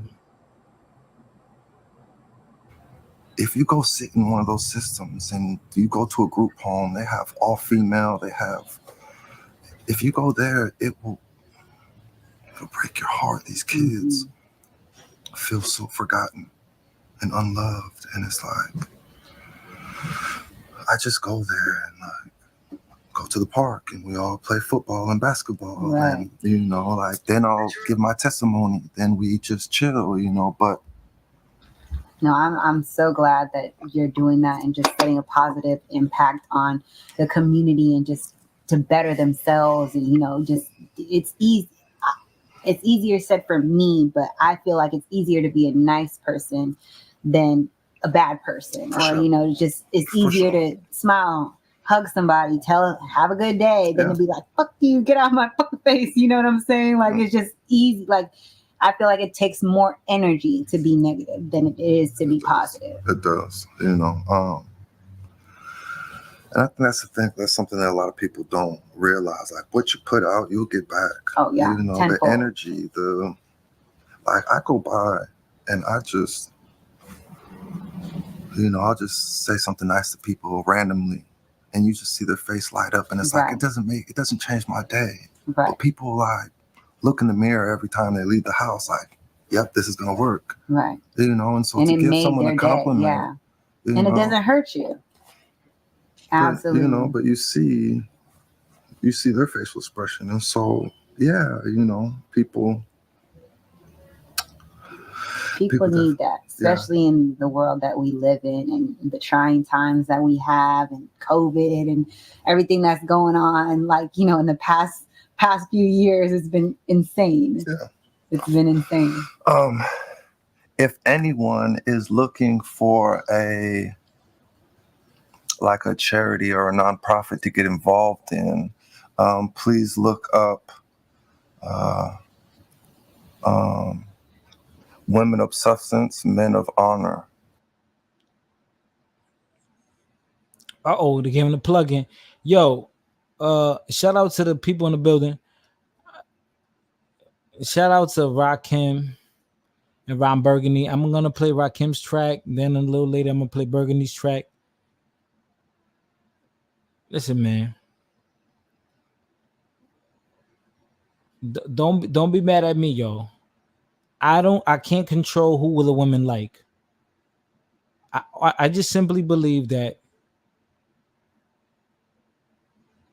just because You live righteously. You're not in trouble. You went to school. You got your degree. Just because you're good looking, nothing is guaranteed. All women are not the same. You know what they say? A beauty is an eye of the beholder.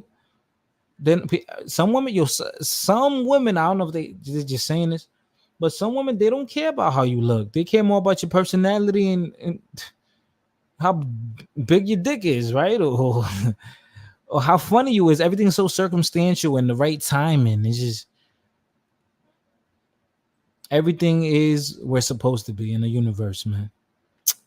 And you know, you can alter your results, but are you willing to put in the work and go through dramatic change? Most people not. Most people don't want to change. They don't want to grow. They don't want to do something a little different, get a little spicy with life. Most people don't want to do that, or they're not willing to do that. But shout out to Rakim, 8-Ball MJG. Show love to the channel. Hit the Cash App, Super Chat, $ pay me beloved. I'll drop the link. Y'all could come in, chime in. Women love bad boys, yo. It's just certain qualities and traits that they carry. Don't get mad at me, man. I'm just saying what I know.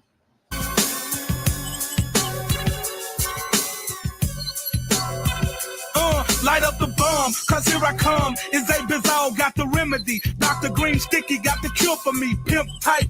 I'm so tight, taking flight like a kite. When the wind blows, creeping in my Timbos. Most hoes know I'm out to get the loot. Fuck being your boyfriend, girl. I wanna hit the boots, jump deep in that rump, and then I got a flap, bitch. You should've known how a real nigga act. That's why I be about my P's and Q's, cause hoes end up being bad news. Find them, fuck them, split them, forget them. Let the hoe go so the next joke can hit them. Real about this player shit. Suave came deeper than the ocean. Lil' Hane hit me with the potion. Floating, cloud 9 is beneath me. Niggas can't see. 8-Ball and MJ fucking G. Dope like a cake, fake niggas get the fucking with the.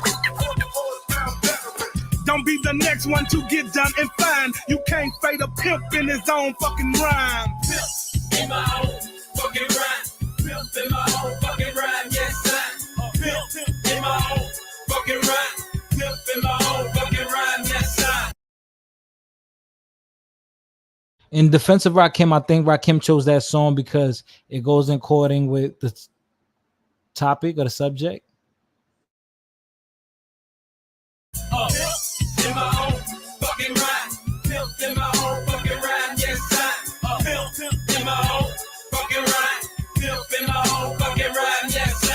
These bitches be popping gang and wearing their niggas clothes. Scandalous group with big juicy booty, outrageous hoes. Bitches in back rubs, bubbling bathtubs, luxury hotels, executive strip clubs, a natural born break a bitch style. Holla if you hear me, step out. If you trick busters, feel me, hear it. Pimp speaking for all and each and each and all. Now break them off some ball. What's next? Much real shit coming from the two pimp niggas who survive coming up and do funky flipping, style switching. Niggas better pay attention before the automatic starts spitting. Listen, 8-Ball be straight bubbling. Slow ass niggas getting broke off by my tongue again. Coming in, MJ fucking G, letting them know the time. And I'm just a pimp in my own rhyme. Pimp in my own fucking rhyme. Pimp in my own fucking rhyme. Yes, I.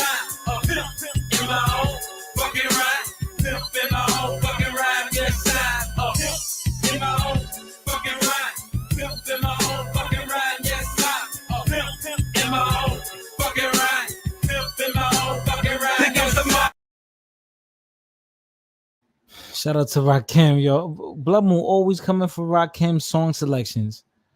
Blood Moon, we also come for your song selections too. You know, you're not exempt from criticism and scrutiny.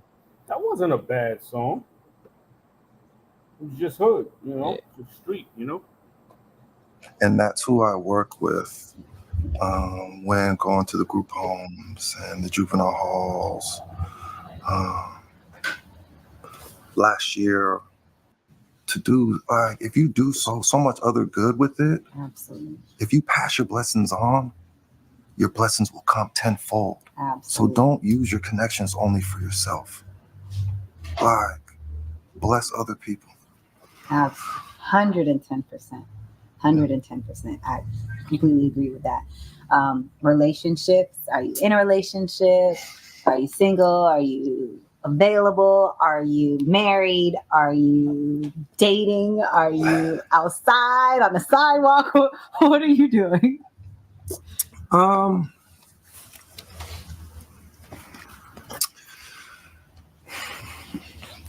So at the moment,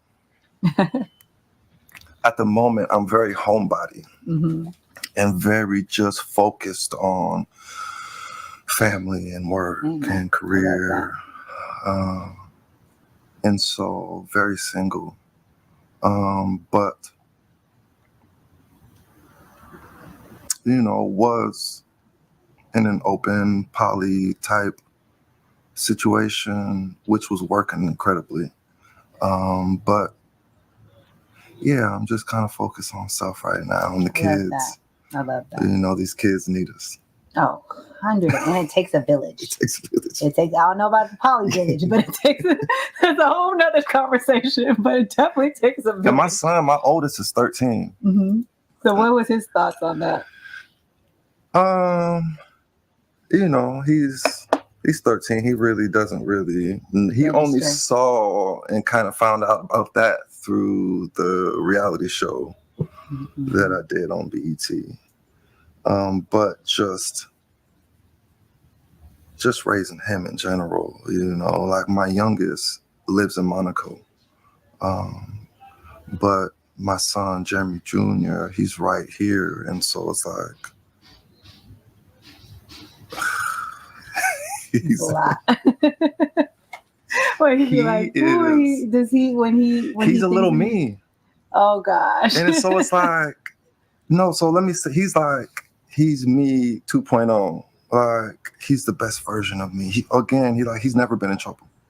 He's 13 and he's never been in trouble. That's good. You know That's what I'm a saying? blessing, yeah. Never been in trouble in school, at home, So what does he think of? Does he know what you've been through? Does he look it up? And, because I feel like these kids nowadays, my daughter's 5 and I'm like, where am I going? And she's like, Telly Talks podcast. And I'm like, okay, don't watch it. Don't tune in. Shout out to Rakim for the donation, man.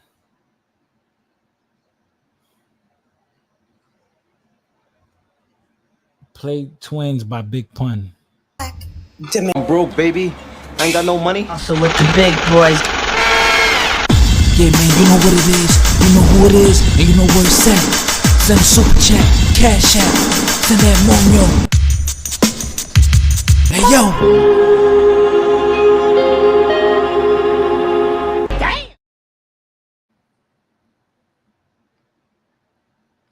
And she's like, why, Mom? And I'm like, no, don't tune in. You don't need to hear nothing that's going on over there. He has never, I'd never sheltered him away from anything. And so even growing up, he's seen it all, and I don't say that. Oh, he's Ability, bully. Again, it takes a village. Darkest moments, I knew violent shit. And damn, get them, right? But we take one, and we could pick the intercourse with strangers. What? I don't even know what to say about that. I don't even know what to say right now. So remember, first he impregnated a correctional officer. Then he was able to get with a Rothschild. The two biggest extremes. A criminal and then a woman who was extremely successful. And what was she going after lust because she had a child with him? Damn.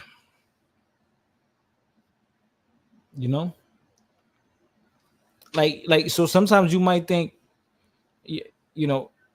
I think I want to end this now, and maybe we could come back to his case.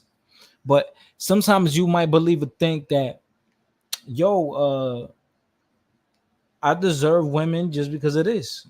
I'm doing great in life financially. You might think I have this fucking awesome job. I have this awesome job, and I'm closing out on a house, and I have a great family background, and I have no criminal I have no criminal record. I'm squeaky clean. I go to church every Sunday, and I'm part of what's that shit neighborhood watch.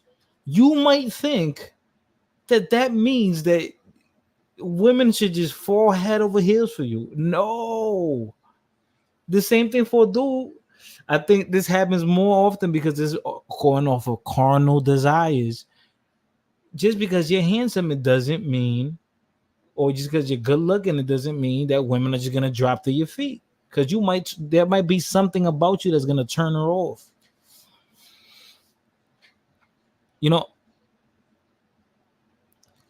So then I was watching, and we're gonna watch those lives too. We're gonna review those lives this week. I'm gonna definitely do that at least once or twice. We're reviewing these videos, and then you'll notice that, like, if sometimes when you go to the comments, like on Facebook or on YouTube underneath the video, and they'll say something about, oh my God, he was such a great catch. He seems like a nice guy, and he has a great job, or he's the CEO of this, or he can offer her something, he can provide for her. That doesn't mean that the woman wants him. Like, she has to really be enamored by the guy. It's like that little touch of romance, that air of mystique, mystery, attraction, sexual intention. She has to be intrigued.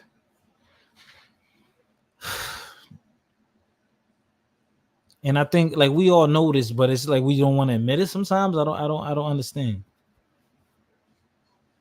I don't understand. Sometimes, but that person's a great catch. Why won't you get with him? Well, the bitches don't like the way he just speaks, or he's socially awkward. Sometimes we were able to develop in one area, but it allows another part of us to be immature or stagnant.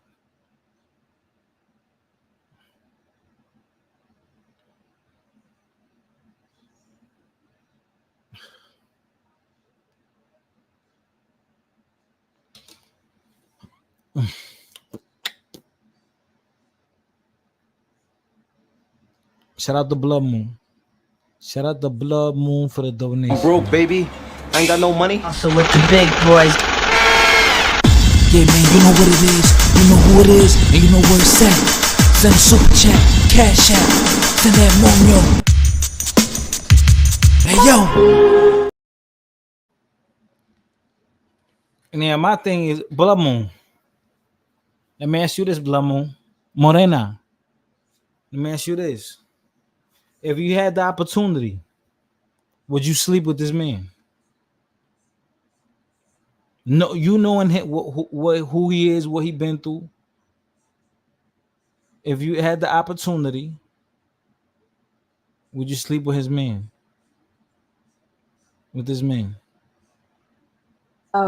Okay. Best clues on here are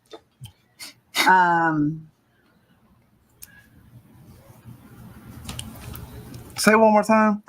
you have to pay someone to get on me. That's a good clue. I could give you a Trojan. I don't know how that relates to what it actually Pay someone to get on me. Mm-hmm. Without protection, you could catch something nasty from me. That's another good clue. Without protection, you can catch something nasty. I allow you to have intercourse with strangers. That's another good clue for this. You're not happy when I go down on you. What? Think not nasty.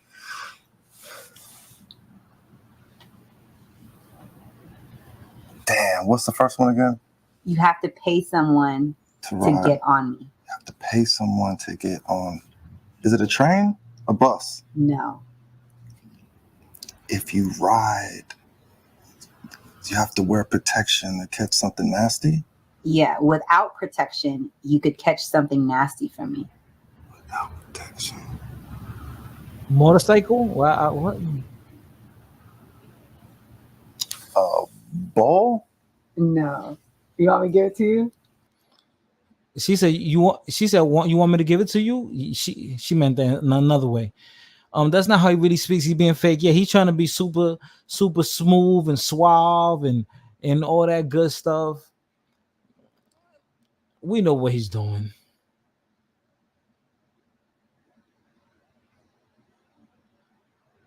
We know what he's doing. She want to fuck him. I'm gonna give you another clue. Okay, give me one more clue. Think of something that you need to have an antivirus like on. A mask? No. An antivirus on. Yeah, like you need to have it so you don't get any bugs.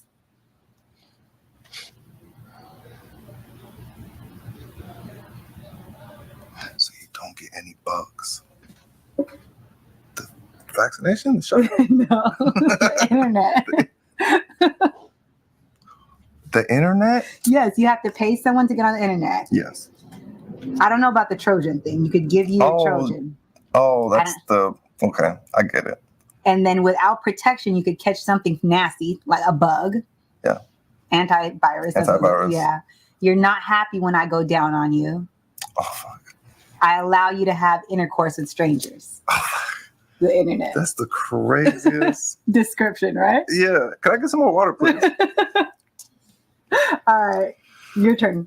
All right. All my holes are open to you. Your stick needs to be long and straight to play with me. Mm-hmm. If you haven't got the balls, you can't do me. You always rub your tip before you shoot.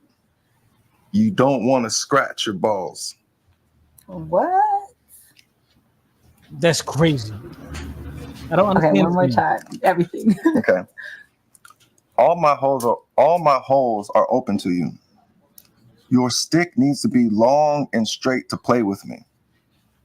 If you haven't got the balls, you can't do me. You usually rub your tip before you shoot. You don't want to scratch your balls. Golf. Club? Am I close? Golf club. No. It's something hot. Something like with a stick and ball. Pool. I'm thinking a game or something. Pool. Okay, so the clue?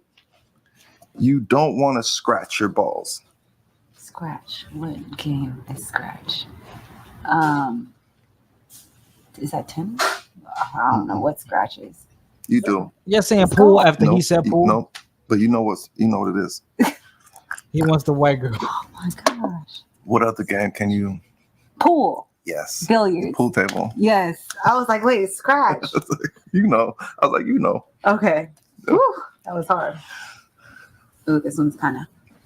You might get this one. Yeah. All right. I come in waves. Wait. But this is like, this is like a one-on-one date. This is like a one-on-one date, yo. I think she wanna fuck him.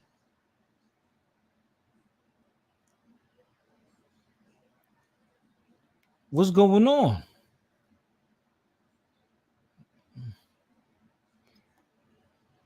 This is a little too intimate.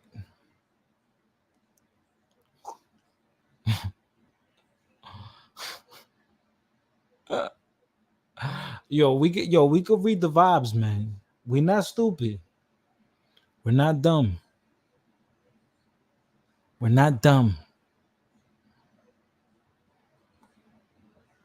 We're not dumb. Including you, Blood Moon. Oh, obvious. Obvious, huh?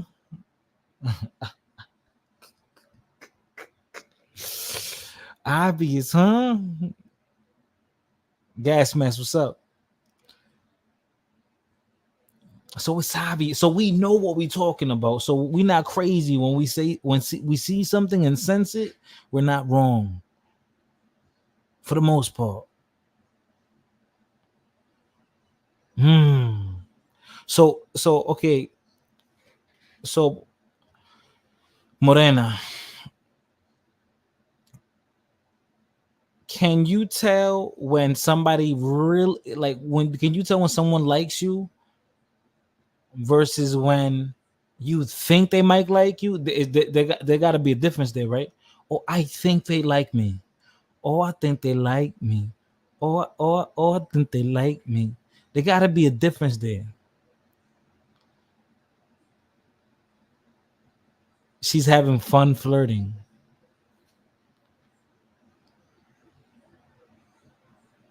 Not to forget, I got Burgundy song coming up right now. So can y'all tell when somebody likes you versus you think they like you? Like they has what determines it? The body language, the nervous laughter, the look they give you. What is it? How can you differentiate?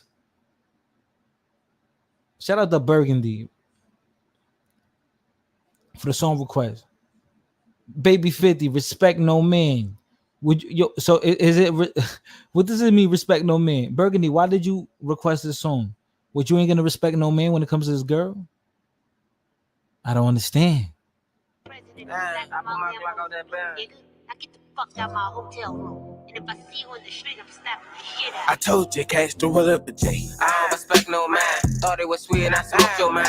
I hit your bitch and you think you the man. They just be talking, he don't know what he's saying. They give me a ticket, the man gon' eat. Man, the street, let this shit really get deep. Couple guns now, niggas dying all week. Couple niggas dying, cause they be speaking on me. Hanging with him and you gon' do a sign in the AMG band. He died. I put my Glock on that band. All the window does, we had a drop all the time. We had a drop all the time. Show bitch where you live, man, that is a risk. Smoking, man, drop a song, you can't forget about this. That 3 lines pulled in the breast. Worry about me, I'ma put you in the mix. When I fuck your man, I get hit. When I fuck your man, scared him spin. 20 bullets out this Glock is a jam. That's how you gon' die, you keep switching up friends. Throw with your man to the very end. I don't respect no man. Thought it was sweet and I smoked your man. I hit your bitch and you think you the man. They just be talking, he don't know what he's saying. They give me a ticket, the man gon' eat. In the streets, man, that shit really get deep. Couple guns now, niggas dying all week. Couple niggas dying, cause they be speaking on me. Hanging with him and you gon' do a sign in the AMG band. He died. I put my Glock out that band. All the window does, we had a drop all the time. Show bitch where you live, man, that is a risk. Smoking, man, drop a song, you can't forget about.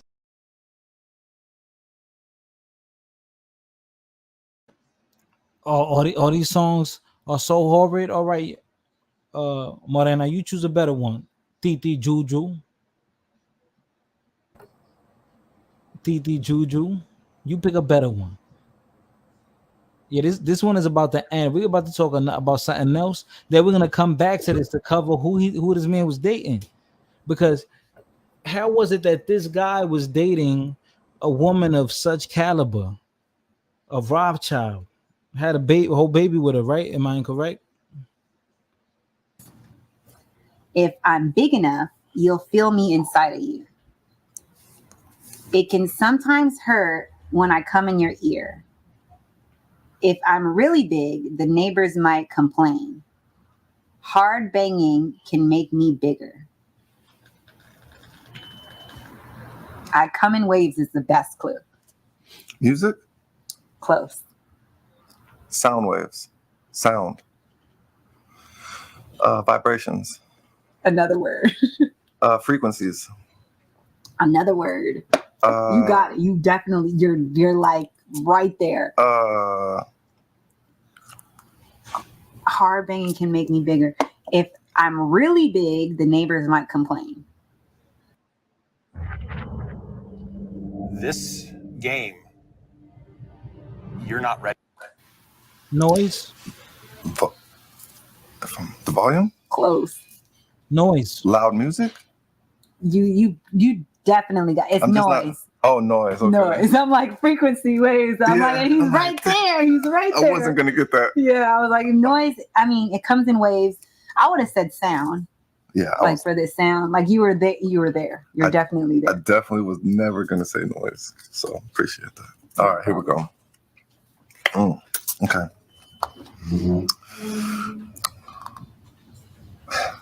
When I work on your hole, I start to come out of my pants. I get paid to play with my rod. I usually come in a truck. I do a little poking to clean out your pipes. If there's too much hair in your hole, I need a longer tool. A plumber. Plumber. A plumber. I usually come in the truck. Yeah. That's what it is in the long row. Oh, wait, Yeah. last one. All right, here we go. All right. I can. Yeah. Hold on. Like, I don't know what she talks about usually during her interviews, but she got a hit. I mean, actually, she wants to look presentable, but she got the titties out, the sexual questions. This is like a date, bro. This is like a date. This is a date. This is a date you do with. I mean, like someone that y'all know what it is, and they just wanna build up the like anticipation.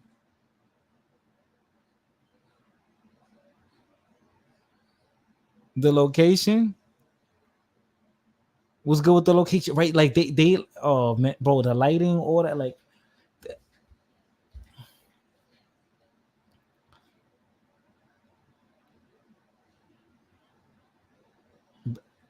that boy's a criminal.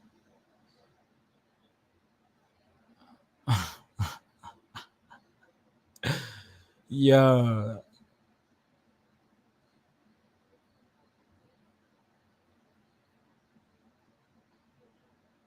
Shout out to the 18 people in the building. I'm gonna drop the link, man. I don't know who wanna come up here. Women love bad boys. Is it handsome privilege? Like what is it? I want to know. Crazy boy. He believes that. You I don't know if you're a woman, lovely mix. I don't know if you're a woman. I don't know.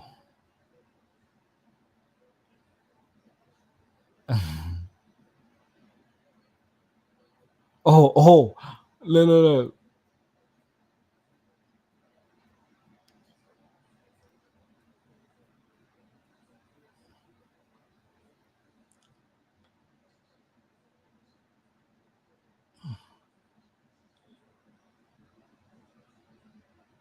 Jamal. His occupation is a warehouse worker. His earnings 46K. Felon. One child, good relationship with baby mother. 6'1". Or Dorkius. His occupation is a blockchain engineer. Earnings is 110K. Loves playing Fortnite with buddies. Sister calls you a nigger. He's a virgin, 0 kids. His height is 5'6". Ladies, which one would you choose? Dorkius or Jamal?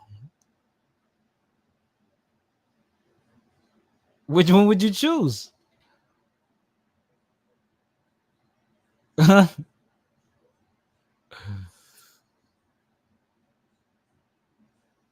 Which one would you choose? Jamal or Dorkies?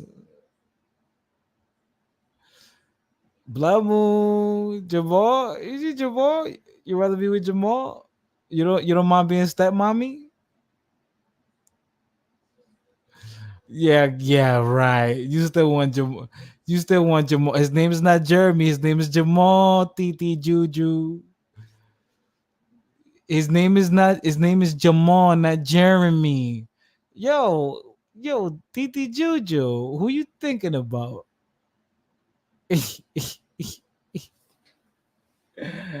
Ah, she said she wants Jamal.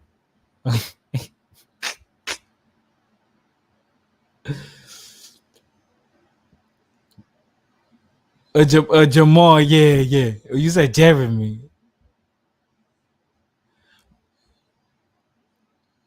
Titi Juju, yeah, Fulana. Which one? Fulana. Which one do you want? Come on now, Fulana.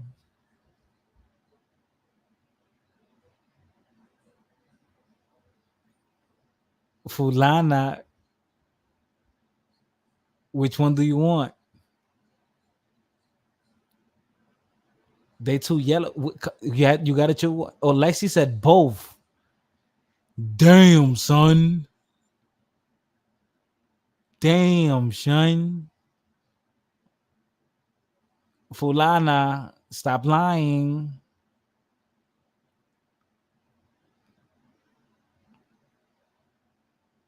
Who do you want?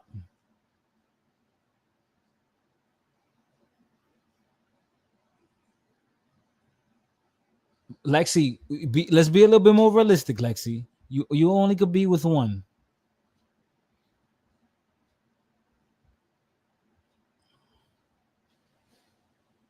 Let's be a little bit more realistic. Let's just say for right now, you can't have both of them. Jasmine says Dorcas don't seem like he got good skills. Jamal can fix the garage disposal. The garbage disposal. They're too light. Yellow mulattoes from USA are Blood Moon's favorite. Also, like the darker the man is, the bigger the fetish. Then word. I gotta stay in the sun then.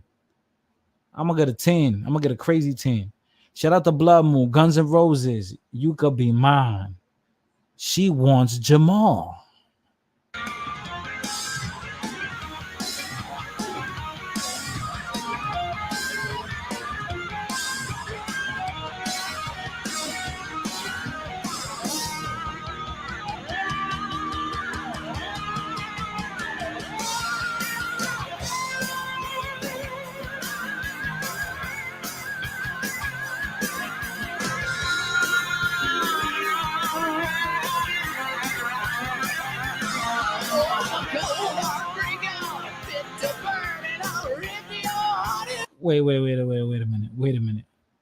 Wait a minute. Fulana says, obviously Jamal. I don't know what you like. Don't put that on me. I don't know what you like.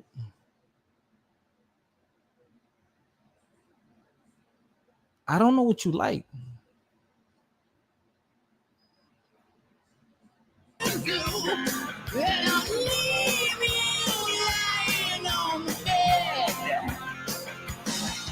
I'll be out the door before you wake.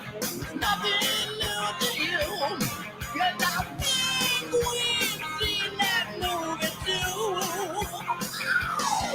Because you could be mine, but you're way out of line.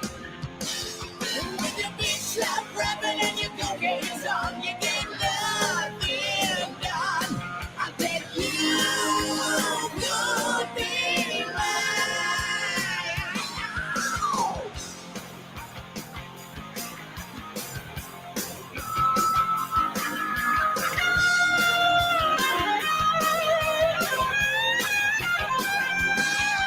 Holidays come, then they go. Nothing new today. Like another memory. When I come home late at night, don't ask me where I've been. Just count your stars, I'm home again. Oh, 'cause you could be mine,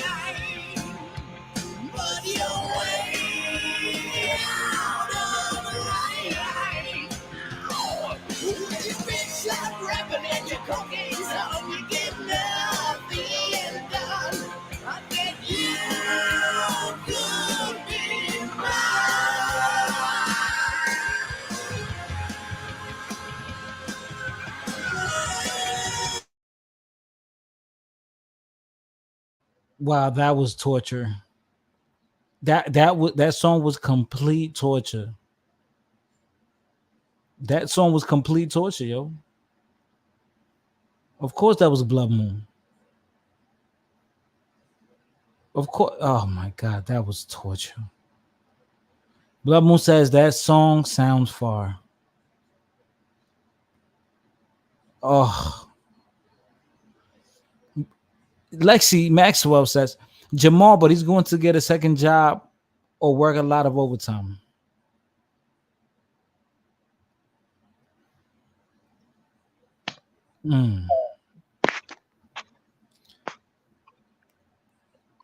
He's gonna have to work a lot of overtime.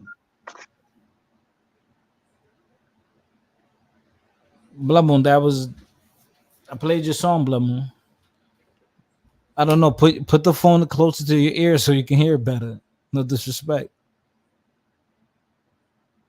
And yeah, I cut everyone's song.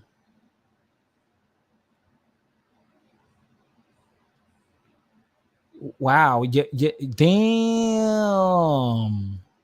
You're a little racist there, don't you think? My kid's father would have never been black? Don't you think that's a little harsh?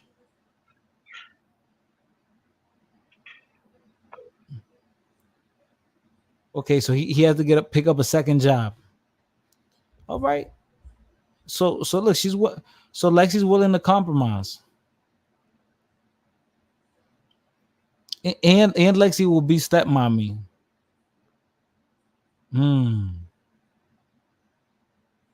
Okay. Lexi will play stepmommy. Okay, all right, that's not bad. But then Lexi, then that means you got to work your regular, job or whatever you do, and then pick up like a part time, right? Because he's gonna say, "Hey, man, I'm working 2 jobs over here. Can you pick up a part time? Can you pick up?" It don't gotta be nothing crazy, Lexi. Just pick a little, a little part time. Because he wants it to feel like it's fair. The relationship is everything's fair. Are you down with that, Lexi? You part time is being a mom? Okay. All right.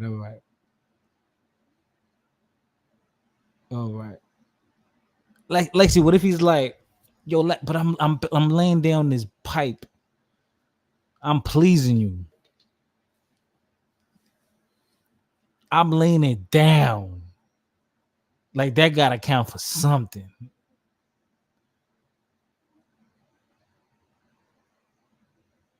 That gotta count for something. He's going in. Man, after a session, yeah, you're wiped out. Woo. Roller coaster ride. Yo, that has to count for something. Or yeah, I mean, I'm just saying. He was going in. Your pussy hurt a little bit.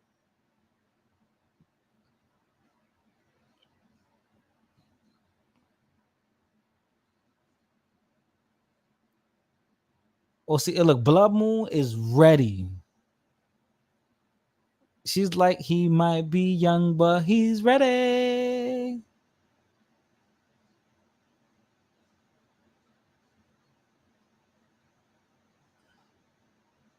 Damn. Blood Moon, not even a dark Dominican. Blood Moon's like not even a dark Dominican is a lot of fuck me, huh? What? What's going on over here? What are we talking about now? We talking about the same thing. I don't know what Crazy Boy's talking about.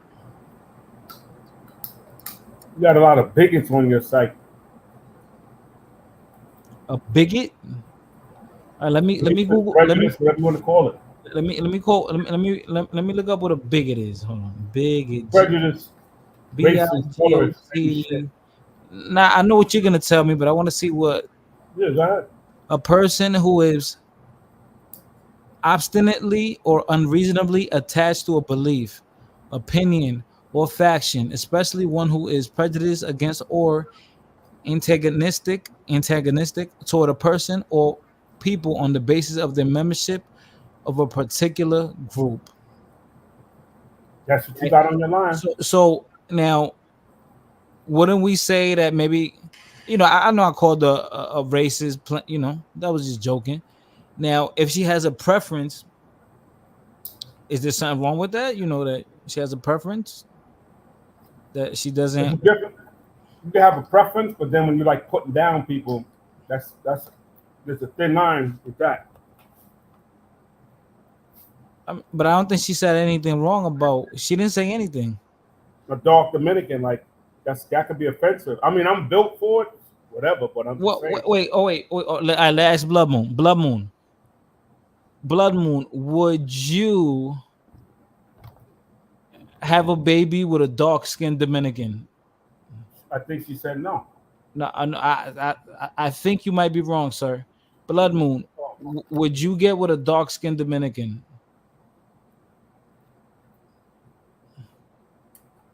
See, that was Crazy Boy that said that. Burpee's guy says Jamal and Dorky is shitty options. No, yo, bro, listen. According to Blood Moon, she's willing to get down and dirty. Blood Moon is willing to get down and dirty. What's the difference between a dark Dominican and a black American? I don't understand. Look, Blood Moon said, I said an authentic Dominican. Yes, she'll get down with a dark Dominican. So I think the point of the culture. No, I understand that, but other than that, I don't see the difference. The culture. I mean, the culture will make the difference, and she just wants someone of the similar culture. I think our culture, Caribbean culture, American culture, got more in common than differences. What if a woman said, I don't want to be with an African man. I don't want to be with a Jamaican man. I want to be with an African American man. What's wrong with her saying that? No, there's nothing wrong with it. I just think that I don't see that much of a difference. But I respect that. Yeah, but you wouldn't call her a bigot, would you? There's a little bit of colorism, racism, prejudice in it. Sure. How is that colorism when all those ethnicities they all come in different colors, shapes, and forms, and Blood Moon just emphasized on the fact that it's not about the color, it's about the culture. I don't understand what an authentic Dominican is. I don't know. That would be someone who's Dominican, that someone that's not of a different culture. She just literally said that, and then you brought up colorism. No. I said I agree with you. I'm saying she said, I'm reading that. It said an authentic Dominican. I don't know what that is. The authentic Dominican is someone who's aware of the culture. They probably live there. They eat the food. They know the music, the dances, the jokes, the language, the slang. Right, I would say that's authentic. That they're very in tune with their culture. Understood. Yeah. I feel you. Yeah. So I don't think there's nothing wrong with it. I don't think that's bigot. That's not a bigot. Because then he could be dark. He could be, a little bit of color. And I think Blood Moon, she prefers, to be honest, men of, with some color to them. Oh, yeah. I would say that she prefers like black Dominican men or black Hispanic men or Caribbean. To be honest with you. I feel. Yeah, if she doesn't agree with that, she's allowed to say it in the comments. She's very transparent. She's very transparent. Yeah, we're discussing people's dating preferences now. I mean, of course we are, right? Because do women love bad boys? I Do think they do. I think do women love bad boys, right? Like does um just because because you're a criminal, does that mean that you can't get a woman anymore, right? Or does is being dorkiest, right? Extina, Extina. Oh man, race and culture talk. Extina, let's not do that. What is your channel about? Let's not do that. Extina, which one? Jamal, his occupation. Look, they're both 30. They're both 33. Jamal's occupation is a warehouse worker. His earnings is it's 46K a year. He's a felon. He has one child, good relationship with baby mother, and he's 6'1". Or Dorkius, his occupation is a blockchain engineer. His earnings is 110K. Loves playing Fortnite with buddies. Sister calls you a nigger. He's a virgin, 0 kids, and his height is 5'6". Which one would you prefer, Xtina? Jamal or Dorkius? I think Well, most women would take Jamal. I mean, nah. I don't. I think Xtina's a little different.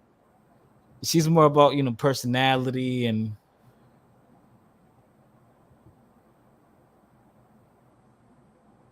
Look. Look. Xtina even said it. Crazy boy. Blood Moon likes her morenos dominicano. Xtina, don't dodge the question. Dorkius or Jamal? It's just outstanding. Yeah, she won't choose. Yeah, I know. So Jamal looks really alluring, huh? It's amazing how people just dodge the question, man. You know what I'm saying? You know what I mean? She really, Xtina, she ready to be step mommy, man.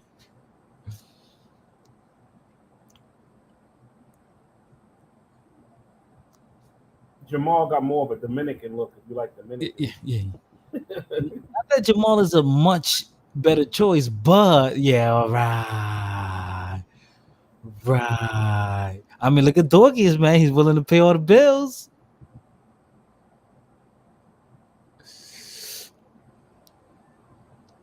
Dorkius is willing to pay all the bills. He got the money in his hand. He's leading with his wallet.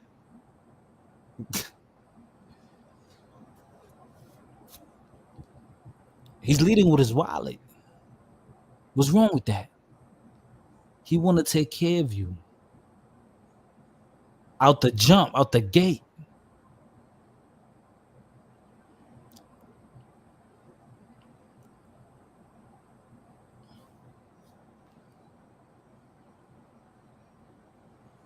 Oh, look. She said, put a dark skinned Dominican or light skinned Dominican up there, and then ask me. Oh damn! Look, these women race loyal, yo. Or ethnic group loyal. Yeah, look, the Burpee said these are shitty options. Yo, Burpees, but you gotta let the women decide, bro.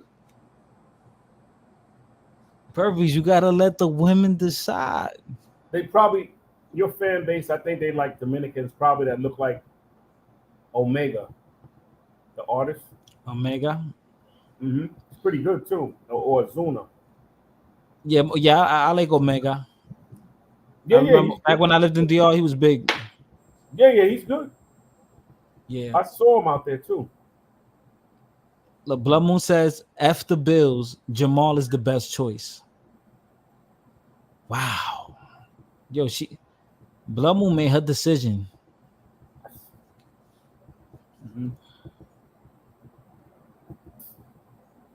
Blood Moon has decided.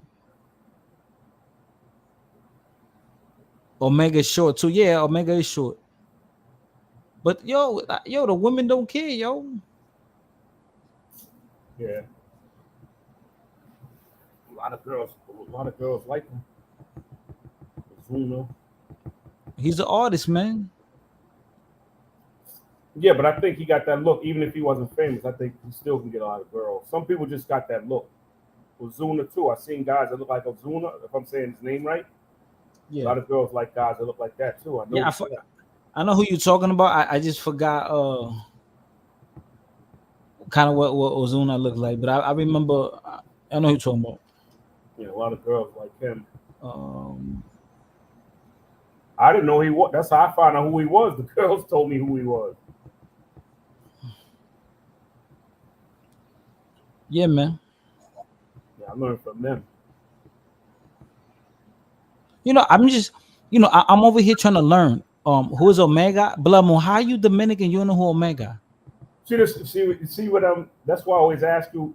If somebody knows somebody, because I don't assume that, because people might not know them. To be fair, Blood Moon, she's older. No, I understand that, but I just don't. What it is like, you could offend people either way you say it, or if you don't say it. That's what's crazy about it. Yeah. Omega. Yeah, Omega is it's a Burpees guy. Yeah, he's a Dominican. He does like merengue. It's kind of like it's like a rappy style, but he does merengue. It's like street merengue. He's like a Dominican Daddy Yankee, at least to me. Kinda in a way. Yeah. If I offended anybody, I apologize. Nah. But he does street merengue, so it's kind of like a hip hop merengue style to it. Right. Yeah. So I was down there. I was down in DR that year when you're gonna know who I'm talking about. That plane crash that killed the guy that produced their music. You know what I'm talking about? I think I heard about it. What was his name? Flow La Movie. Flow La Movie. Something like that. Yeah, I think I heard about that. Yeah, I was out there that year. Dembo. Yeah. Omega is monotone to go. I mean, when he came out, he it was lit. It was really lit. I'm not in that genre like that. I know a little bit, but I would never I would just say he's not garbage to me, but I would never argue with nobody about his skill level. Right. Because I'm not in that genre like that. But I thought he was all right. Yeah, he had a wave. He was killing it for 2-3 years. He was really, heavy. He was really killing it. Jasminus says, "A fighter, I got Europeans being salty when they ask me what my racial preference is. When I included black guys, they get jealous and pull that why you like them." So, I mean, Jasmine. And I would just say to them, unfortunately, a European doesn't necessarily mean white, but I know what they mean. Yeah, but Europe, but, right. Yeah, but you know what she means by that. I mean, Kyrie Irving was born in Australia. A lot of people don't know that. The basketball player. Yeah, but that's not even Europe. No. I mean, it's a white country is what I mean. That's what I mean. I know what you mean, but I'm just saying, like, it's not American born. Yeah, now it's a white country. Right. Originally, it wasn't. Correct. But yeah, I understand what you mean. But like when people say that, like we understand what they mean. Right. Yeah. We know. Yeah, we understand what they mean. Yeah. Unfortunately. So, is there any reason, Jasmine, why you think you like black guys, black men? Or do you think black men are bad boys? I'm confused here, Jasmine, because that's the topic here, and you've been,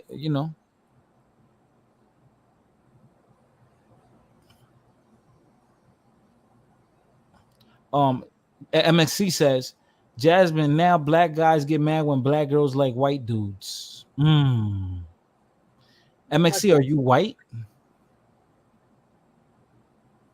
Why do they care? Wait, why? Who cares? Burpees.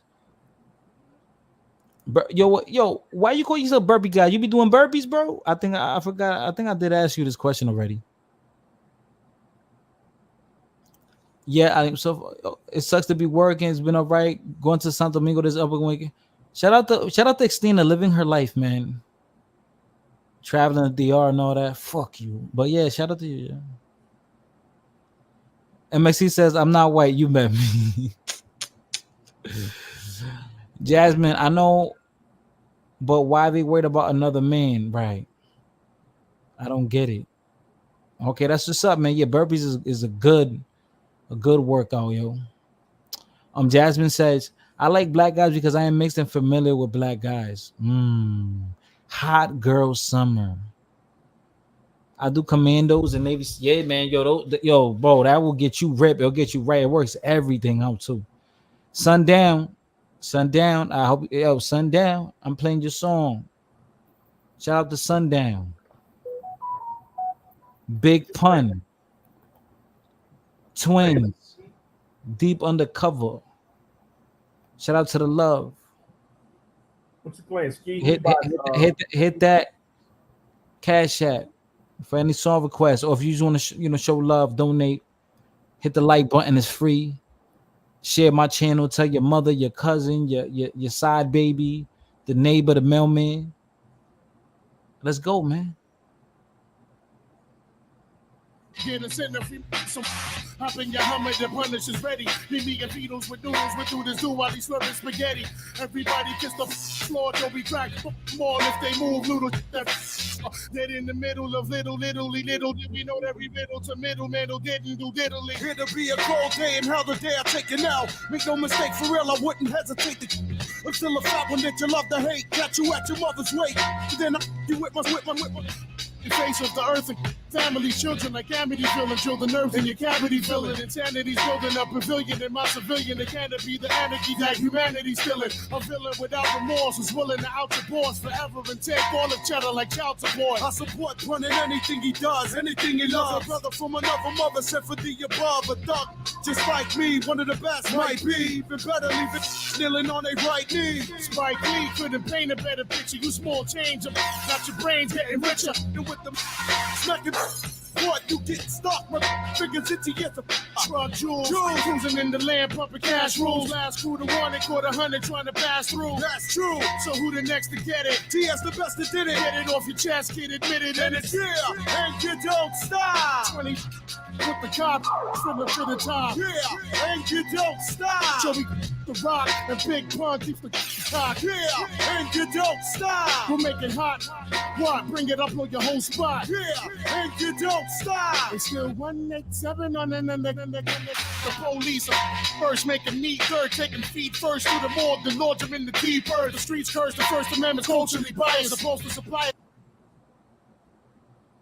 I'm one man against the world, just me and my girl, Black Pearl, Latina, my Sina, but keeps it real, you know the deal. We steal from the rich and keep it peeping, it's no secret. Watch me and Joe go back and forth from free creep with me. As I cruise in my Beamer, all the kids in the ghetto call me Don Cartagena, kicking up off heat. And you never see me talk to police, so you should know that I really don't care. Put by the hair, then I leave you right there. So beware, it's red, then one beat, good blood speak, and let the know how we run the streets. I run the streets deep with no compassion. Puerto Ricans known for watching while they sleeping, no relaxing. Keep your eyes open, sharp reflexes. 3 Texas in the G-flexes, just in case police testers. Street professors, terror squad, ghetto scholars full of fuck. Inflicts the free regard when the metal hollers. Better acknowledge your down until I'm locked and shot down. Had the beat, couldn't make me put my down. We lock down like rounds in the chamber. Boogie down major like 9.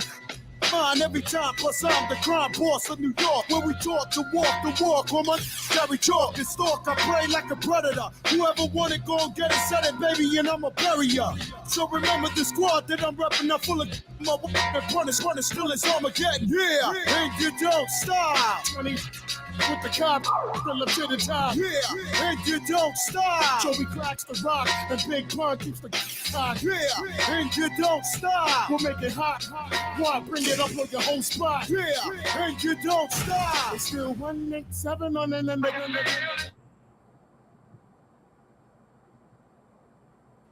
It's still 187 on the undercover cop. Burpees guy says, I box and I don't even do running for roll work, just burpees timed. Yeah, man. Yeah, man, that's good work right there, yo. Them burpees. That's another thing. I'm working out will enhance your looks.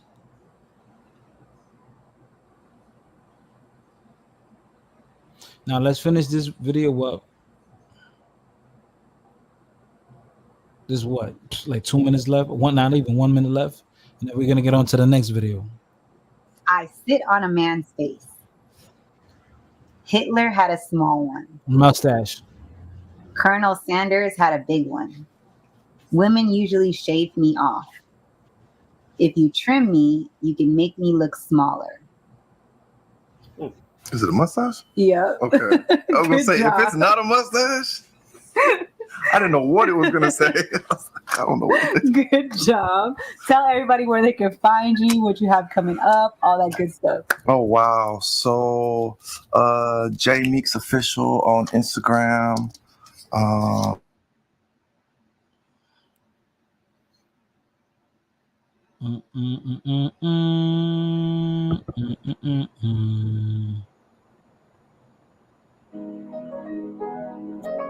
Hi everybody, welcome back. I hope you're all doing well. So in today's video, did you hear the story about the homeless man in Atlanta who made a public plea for a place to stay and more than 1,000 women responded? I saw that. Okay, so he put this in Atlanta rooms for rent on like Facebook. Looks like. Recently, he spelled that wrong. Recently lost my home. Just need a place that is reasonable, a reasonable price, so I can get back on my feet. Tired of sleeping in Atlanta shelters. He's misspelled again. Very quiet person, and stay to myself, work a job, and also have a clothing line. I moved to Atlanta from St. Louis, Missouri 4 years ago. If anybody has any resources you can send my way, I will accept it. Thank you. I appreciate it. I had to clean that up for him because he misspelled a million things. This man, who goes by the name of Big Boss Escobar, posted in a Facebook group called Atlanta Rooms for Rent. He said, I recently lost my home, just need a place that is reasonable price so I can get back on my feet. I'm tired of sleeping in Atlanta shelters. Very quiet person and stay to myself, work a job, and also have a clothing line. I moved to Atlanta from St. Louis, Missouri 4 years ago. If anybody have any resources you can send my way, I will accept. Thank you. I appreciate it. And of course, the women came through. You can come stay with me, boo, a woman named Britt wrote. Off bed, cold AC, plenty of food, and the Wi-Fi jumping. A woman named Tish Lee wrote, you can stay with me. A woman named Courtney said, woo, if you're in my area, you can come stay with me for free. I'll take care of you. After his post went viral and more than 1,000 women responded to his request for a place to stay, he went on Facebook Live to clarify that he's not just a pretty face. He's looking for something real. I want it to be the woman I'm finna lock in with. So whoever it is, fuck all that I look good shit. Is you really trying to lock in so we can get shit right?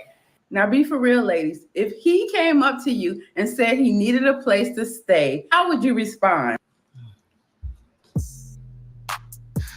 That's my song with my lyrics on Apple Music. yeah, T Erica is on YouTube. Her art is on screen, so you can check her out for more tea. But this story reminds me of a comment I normally see under certain posts on TikTok. Whenever we're talking about like serious issues, people are like, oh, you're blowing out of proportion. Social media is not real. Go outside and touch some grass. People outside of social media don't behave like this. I think I've seen a few even under my own post on YouTube. Okay. So this goes to show that, you know, most of the things that we talk about here are not necessarily how life is outside of social media. Okay. And if they love it, we like it for them, or we love it for them, whichever way. Whatever floats your boat. But if you met a guy like this who wanted a place to stay, would you give him a place to stay? I know my answer, and it will be check spare rooms, because we have something here called spare rooms. Check spare rooms. You could find something there, and I'll be on my merry way. Because a lot of people cannot rent like an entire house. Okay, so people do room by room. They do shared accommodation. He wants a permanent place to stay. No, Fulana. I believe what he wants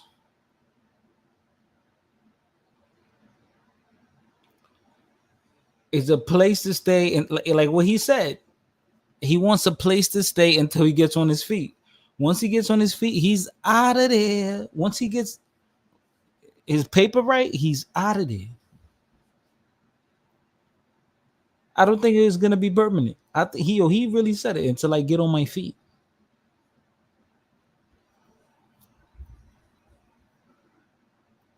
I think he's serious. He let women know what it was. I think we really have to listen to people, and to hear what they're saying, they really mean it. I'm broke, baby. I ain't got no money. So with the big boys. Yeah, man, you know what it is, you know who it is, and you know where it's at. Send a super chat, cash out, send that monyo. Hey, yo.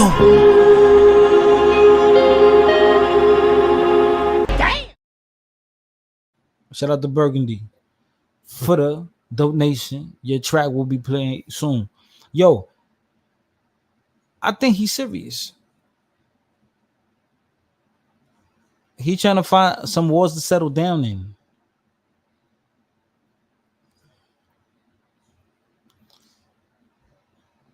Trust says absolutely not. Hard pass. There was some women offered. They said come through, the internet jumping.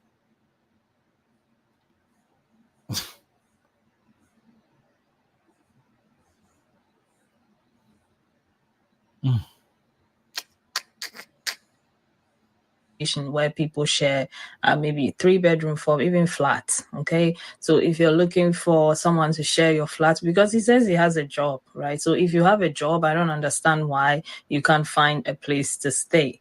But maybe I'm wrong. The thing is, I don't know how the USA works. I don't know how Atlanta works. And I don't know how his neighborhood or his community or wherever he stays works. Okay.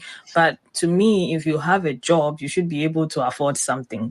All right. You should be able to afford something. If you have a job, you're up and coming, whatever it is that he said, you should be able to afford something. Is there something like that in the US, like a shared accommodation where multiple people can share maybe a townhouse, a flat, or something like that? Let me know in the comments. I don't know about that. So let me know in the comment section. But yeah, and no way I'm bringing a stranger into my home. I mean, he has that option. Maybe he was trying to look for a woman who's a little thirsty. Let's not act like there's not women out there that'll do it. It's not common. And I don't know why a man would even want to subject himself to that. But it's out there. Where the dude don't pay no rent. He don't help at all. And he live at a chick house. How beautiful you look. I can help you from a distance if you need something to eat and I have money. Take 10 pounds, take 20 pounds, whatever I have. Take 5 pounds, buy yourself McDonald's Happy Meal.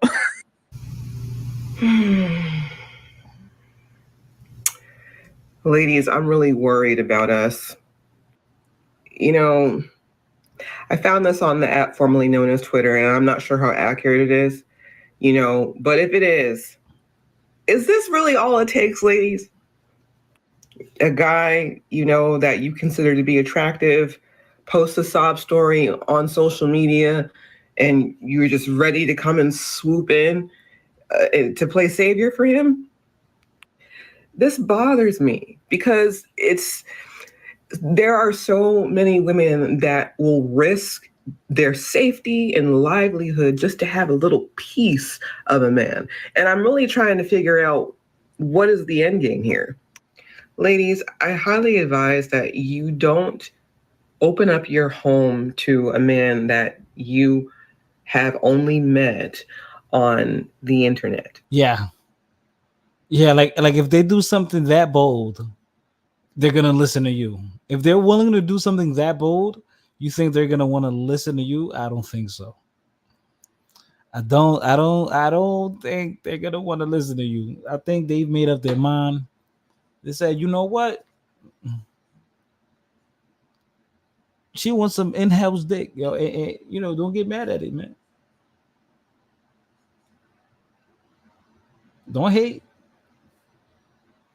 Don't hate because she could afford it. You know? Don't hate because she could afford it, yo. I know it doesn't sound right. It doesn't sound safe. It might sound maybe even a little desperate.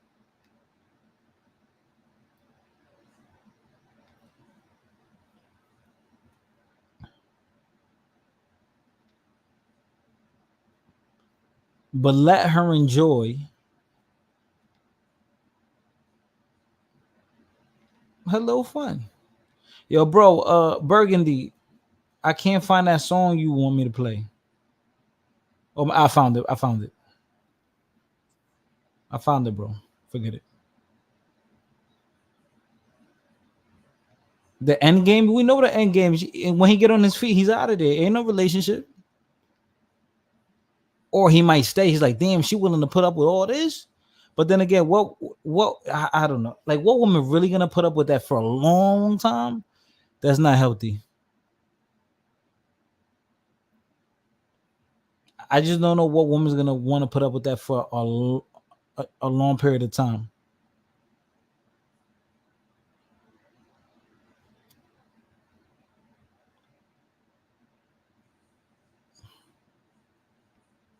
I just don't know many women who want to put up with that though. I'll be real though. Not many. You might be able to go over there, you know, stay over for a night or two. But for an extended period,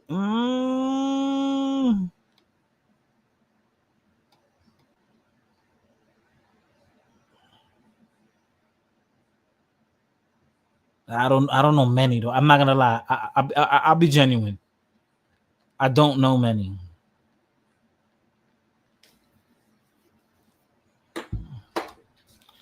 Herbie says you'd be surprised, Fido. I also, want us to not be so eager to be giving of our time and resources to help someone who likely wouldn't do the same for us. You don't have to go in and, Okay.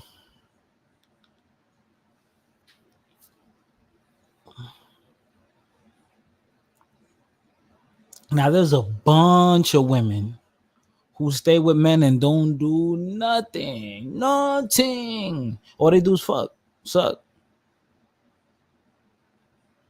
Fucking suck. Yeah, Herbie. The love after lockup. Now she's being dishonest.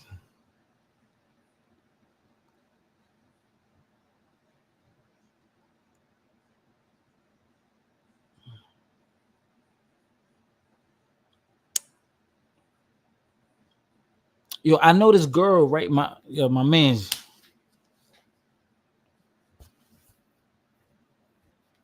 My man's was taking care of this girl, right? He literally, this was this was a funny situation, right? So he would pay this girl just to always be free. Like he would just say, yo, I don't want you to go to work. And he would just pay her. Yeah, he was in the street getting money.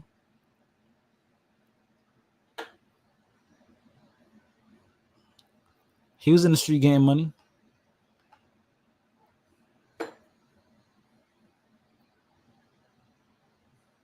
and he would splurge a big amount of it on her,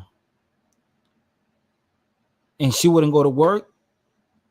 She would just be home on the phone for like 3 years. For like 3 years. At home on the phone. Not doing anything. She might step outside for her birthday. Go have fun with her friends real quick. Get her nails done, hair done. But she was basically just stay home, like, cause he was just paying her to not work, so he can just pull up whenever he wanted to. And I'm not gonna lie, beautiful girl, beautiful. And I told myself, yo, this is like, I don't know, cause then because I knew she didn't really like him. It was just because she was benefiting off of it. And she said, hey, why not? Fuck it. I don't think she really wanted to be with him. I think she just found it so convenient. I mean, she had to fuck him.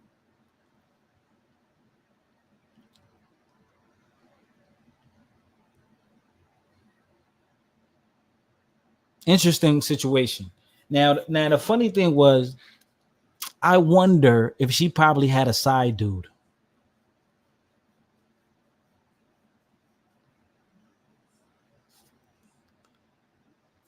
Yeah. But I mean, but then he was possessive though. He was territorial.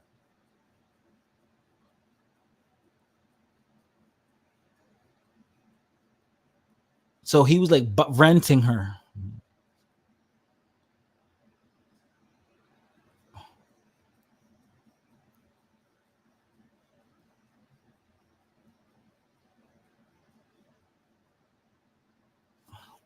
I mean, it was just, yo, listen, he was paying enough to the point where she didn't have to go to work.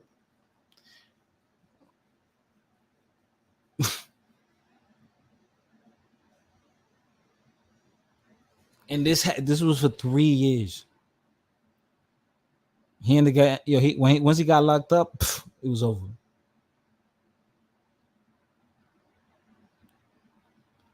I mean, you could say that, bro. That it's pathetic on his part. You could say that, but he had the money for it.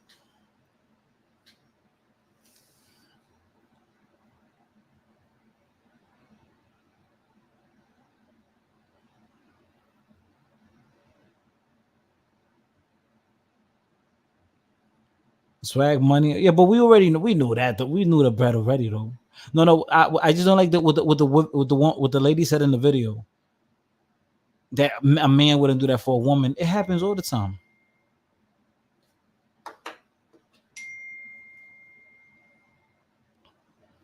Be savior, be mom, be the fixer. You know, it's perfectly okay to provide support from a distance. Hey, you know, keep your head up. That's a great way to provide support to somebody like this. But, you know, if all it takes is, you know, posting on the internet, hey, I need a place to stay, and all these women are, you know, rushing to come to the rescue, we have a lot of work to do, ladies. So raggedy men and pick-me women everywhere think they finally have a rebuttal to the whole man versus bear debate. And this is the man that they're using to help prove their point. Atlanta man goes viral after posting online that he needs a place to stay, and over 1,000 women offer to help him. The caption that he wrote above is riddled with punctuation mistakes and grammatical errors, so I'm not even going to try to read it. But what it basically says is that he lost his home, that he's tired of living in Atlanta shelters, that he needs a place to stay to help him get on his feet. 24/7 renewing moisture.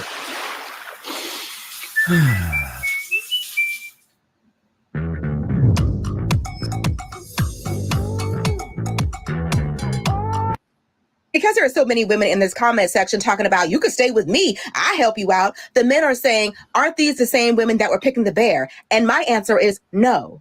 The kind of woman that would let this strange man without a background check into their home where they keep their children and their valuables without knowing this man's temperament or character are pick-me women. But pick-me women always want to get picked and they don't care who by. But the thing about it is, I think that this is hypocritical because men would do the exact same thing if it was a woman making this post and they found her attractive. So let me break this down again for the men out there who are being willfully obtuse, who are being disingenuous, who are not intellectually curious.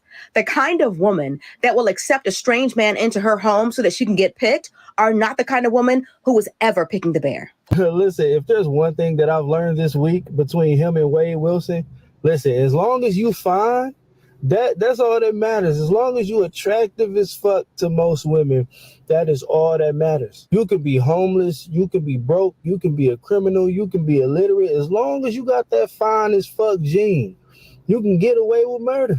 This man said he got over 1,500 offers in Atlanta alone from women talking about, yeah, you can come stay with me, daddy. Hell yeah.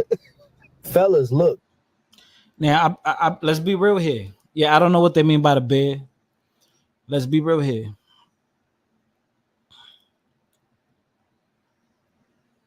I'd say 70% of those women were joking, but 30%, they probably at least wanted some dick.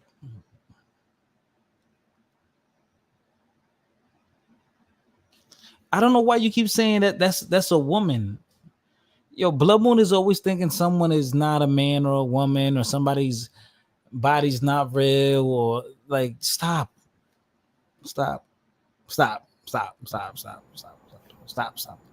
Transactional relationships is the norm.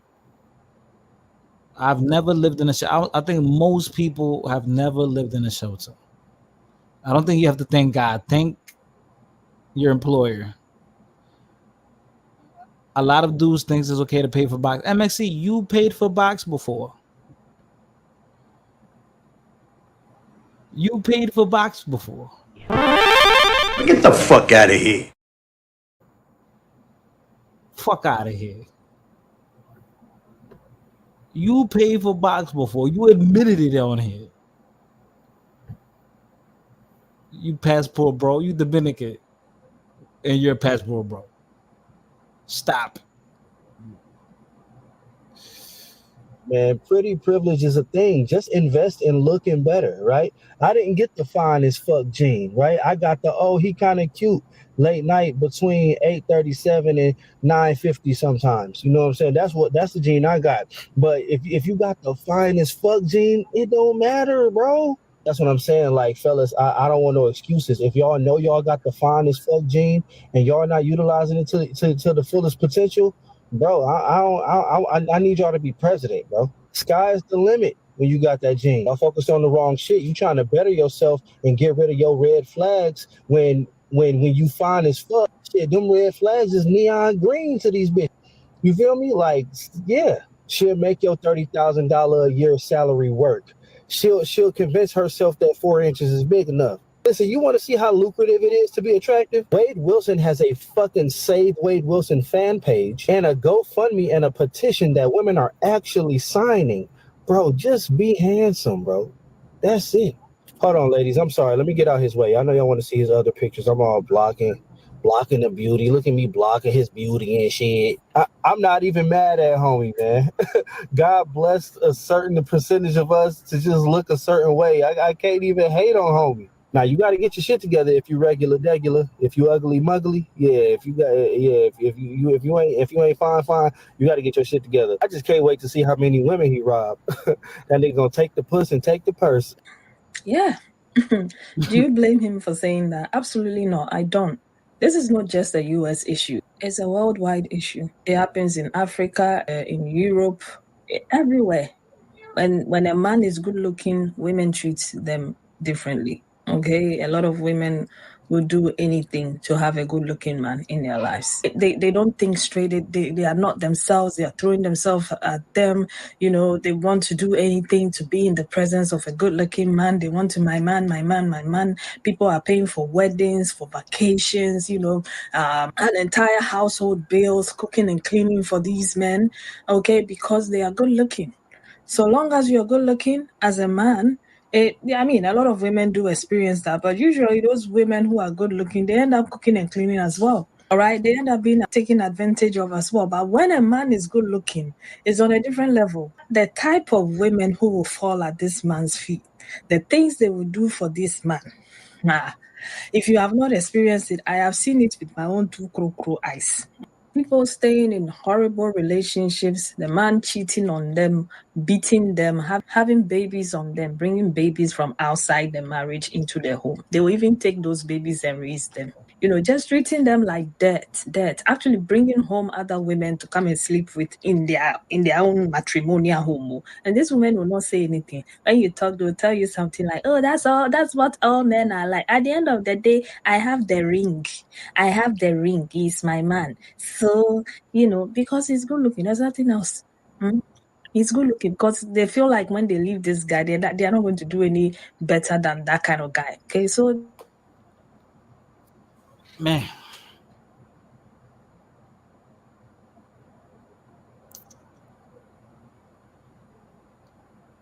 MXC says Prince was with a lot of attractive women.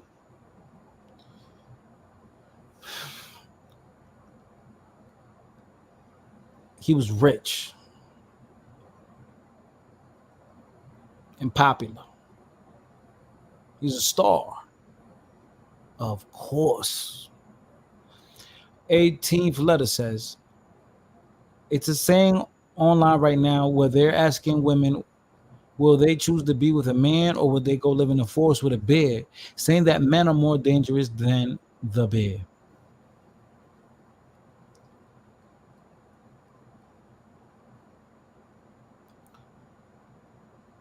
So, okay, so that's what I mean. Like, so that'd be kind of like some feminist, lesbian-esque, man-hating, misandrous type comment to make.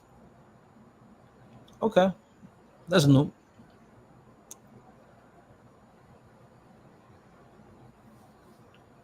But you know, Rakim, something that I learned online was it's better to judge people by the actions than the words, because people will say anything.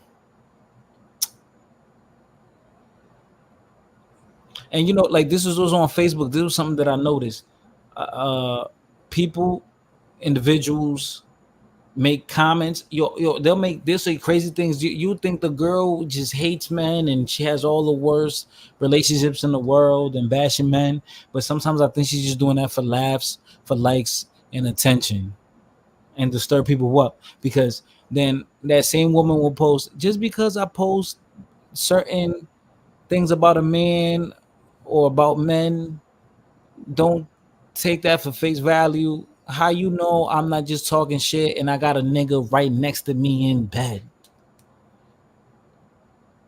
So, you know, don't always take that for face value. A lot of times, yeah, people are just trolling and joking. Like, for real. For real, for real. They're joking, trolling, saying anything. Their actions say otherwise. I see people say, yo, I would never cheat. Yo, I would never accept someone who cheat on me. I would never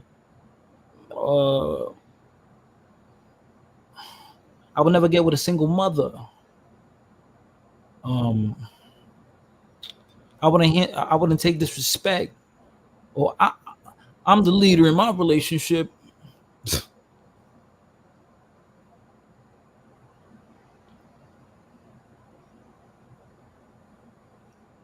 Or when I tell a woman to do something, she better do it, and then come to find out that's not even true. The chick is running them up, you know, running the relationship.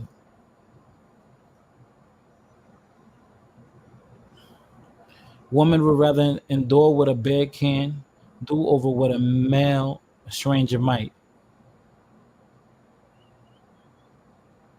Yeah, but that's just like an exaggeration because that bear will fucking tear your ass up. Jasmine says women have shared their stories that men have essayed them. That's why women have picked the bear. Hmm. Right, Jasmine. Yeah, there are women who fake hate men. Yes, that was the point I was getting to. Fake hate men. Fake hate.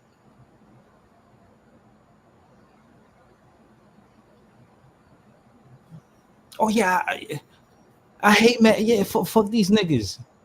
Whole time she dealing with a dude. Yeah, fuck these niggas because she's dealing with a dude that's giving her a headache. It's no different than the guys that come online and you know they complaining about how women, you know, women ain't shit, this and that. No, bro, it's because the chick you're dealing with she's pulling you through the ringer. She's making you go through hell, and you're willing to accept it.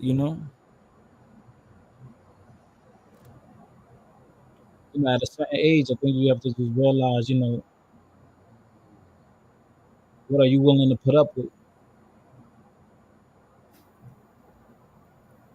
You have you're the one that's allowing how people treat you. For real.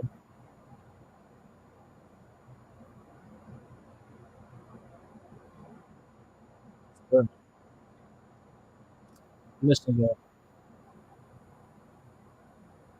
Shout out to the 18 people, man. I'm not gonna lie, I'm getting a little tired. I will be live again tomorrow.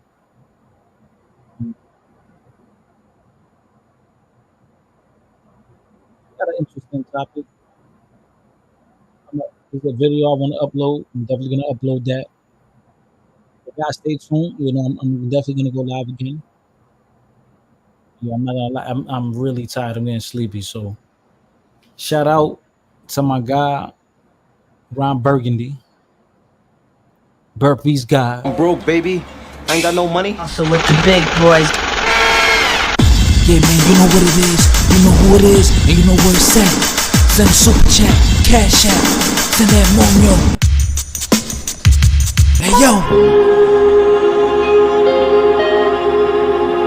Damn. Your boy sleepy, yo. I'm glad I'm a little sleepy because I fixed my sleeping schedule. Shout out to Burgundy. Remreek, Snap Cash. I got 20/20 vision, don't need no face. That's the motherfucker who took my accent. He try to backdoor me and back. 762 put a nigga on stop. Pharaoh in the field, setting concession stand, selling that coke, not selling no hot fries. Handle from the back, flexing on. While I smoking spinach, nigga pop. I was 13 when I learned how to chip up. My brother showed me how to hot wild. Yo, real man. Run down, fly down like an Avenger. OG back choppers inside of the sprint. I'm down for the cause, I will never surrender. Stop a nigga hot, put a chopper in his face. Make him run, move your life, ending the day. Fuck shooting, we gon' start on grenades. These pussy niggas, they be all in the way. The gun that we shoot don't jam. Popping the perk, I'm all in my jam. I'm on the block selling Molly Satan. Steve Jobs, I'm the man with the plan. Don't make my niggas turn to demons. These niggas don't wanna see me real evil. Walk in the room and I'm killing this evil. I'm a tiger in this motherfucking junk. My niggas, they shoot, my niggas don't run. My mother, she told me to keep it real humble.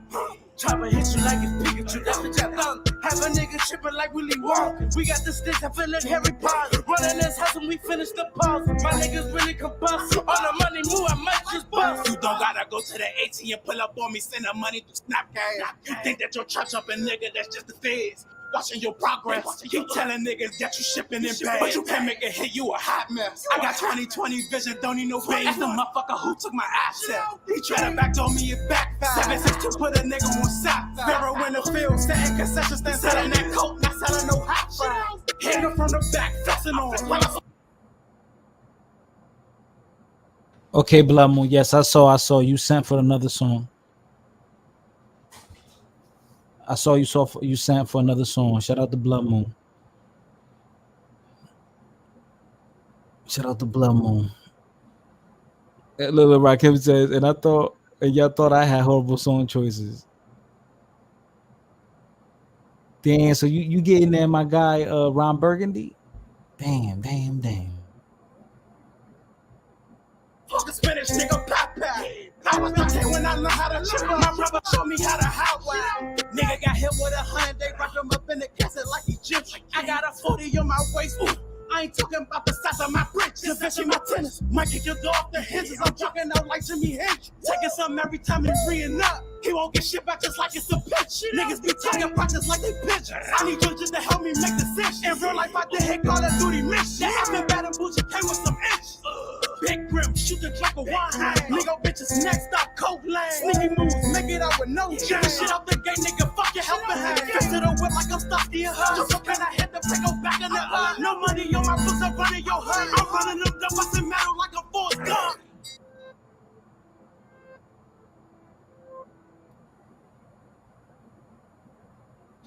I'm not gonna lie, I like a lot of Ron Burgundy's song choices. My guy Burpee's God. I like a lot of his song choices. Can't lie to you, man. But yo, yeah, I would have definitely been out here longer on the live, but yo, for some reason, yo, just the sleepiness just came up on me. You guys gotta remember, I just came back to YouTube, you know? I just came back to YouTube, so doing them 8, 9, 10, 12, 13-hour streams, I have to build my stamina up for this. So, I'm gonna get there. I'm gonna get there back to doing these long streams. But I think it'll be even better, like if I break it down and sometimes even do 2 live streams, but it'll be 3 hours each. Yeah, because this, believe it or not, this is overwhelming. Shout out to Blood Moon, Enter the Sandman.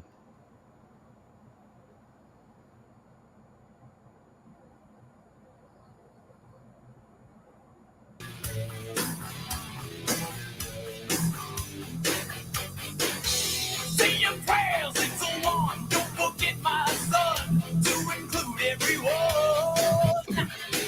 I tuck you in or within, keep you free from sin till the Sandman he goes.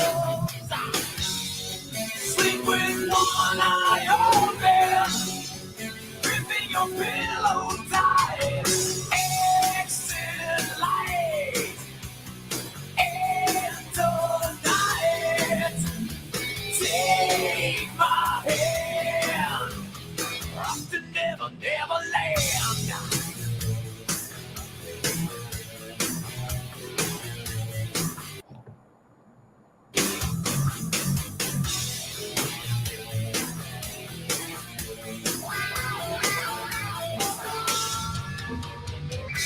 Something's wrong, shut the light. Heavy thoughts tonight, and the honors the white. Dreams of war, dreams of lies, dreams of dragons fire, and the things that will fight. Yeah. Sleep with one eye open, gripping your pillow. Exactly. Oh man, here comes Blood Moon with the From Dusk Till Dawn soundtrack music. Yeah. Yes, that was Metallica. Into the Sandman, I know that. Good song. Pillow tight, exit light, and tonight. Take my hand, rock to never land. Yeah.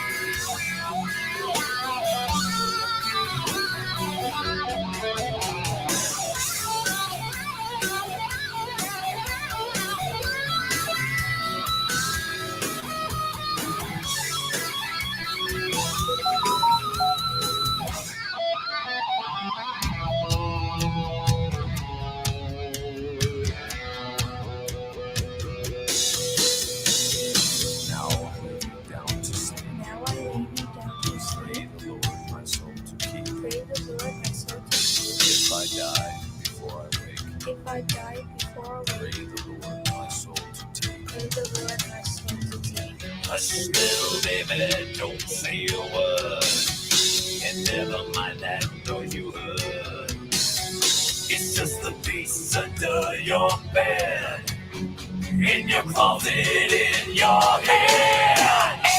Exit light and tonight. Grain of sand. Exit light and tonight. Take my hand. Rock the never, never land.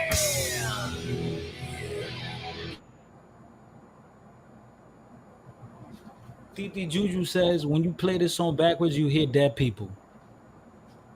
Great. Great.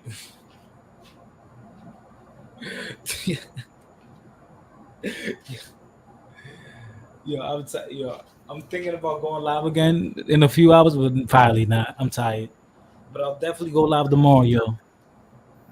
So thank y'all for coming through. All right. And shout out to Satan Lucifer. Shout out to everyone that came through, show love. I wish more people hop on the pin. But maybe, maybe if I start going live a little earlier, it'll be better for me. Be more people in the whip. Rakim says, everybody worship the 5-point star pentagram and pray to the Baphomet while listening to this. Real devilish, man. The devil working. You heard? Overtime. Cynical. Sinister. Yo, talk to y'all, man. Peace, peace, peace. Stay dangerous. We're going to be back with a great topic. You heard? And stay tuned. I'm going to upload some videos. Peace, y'all.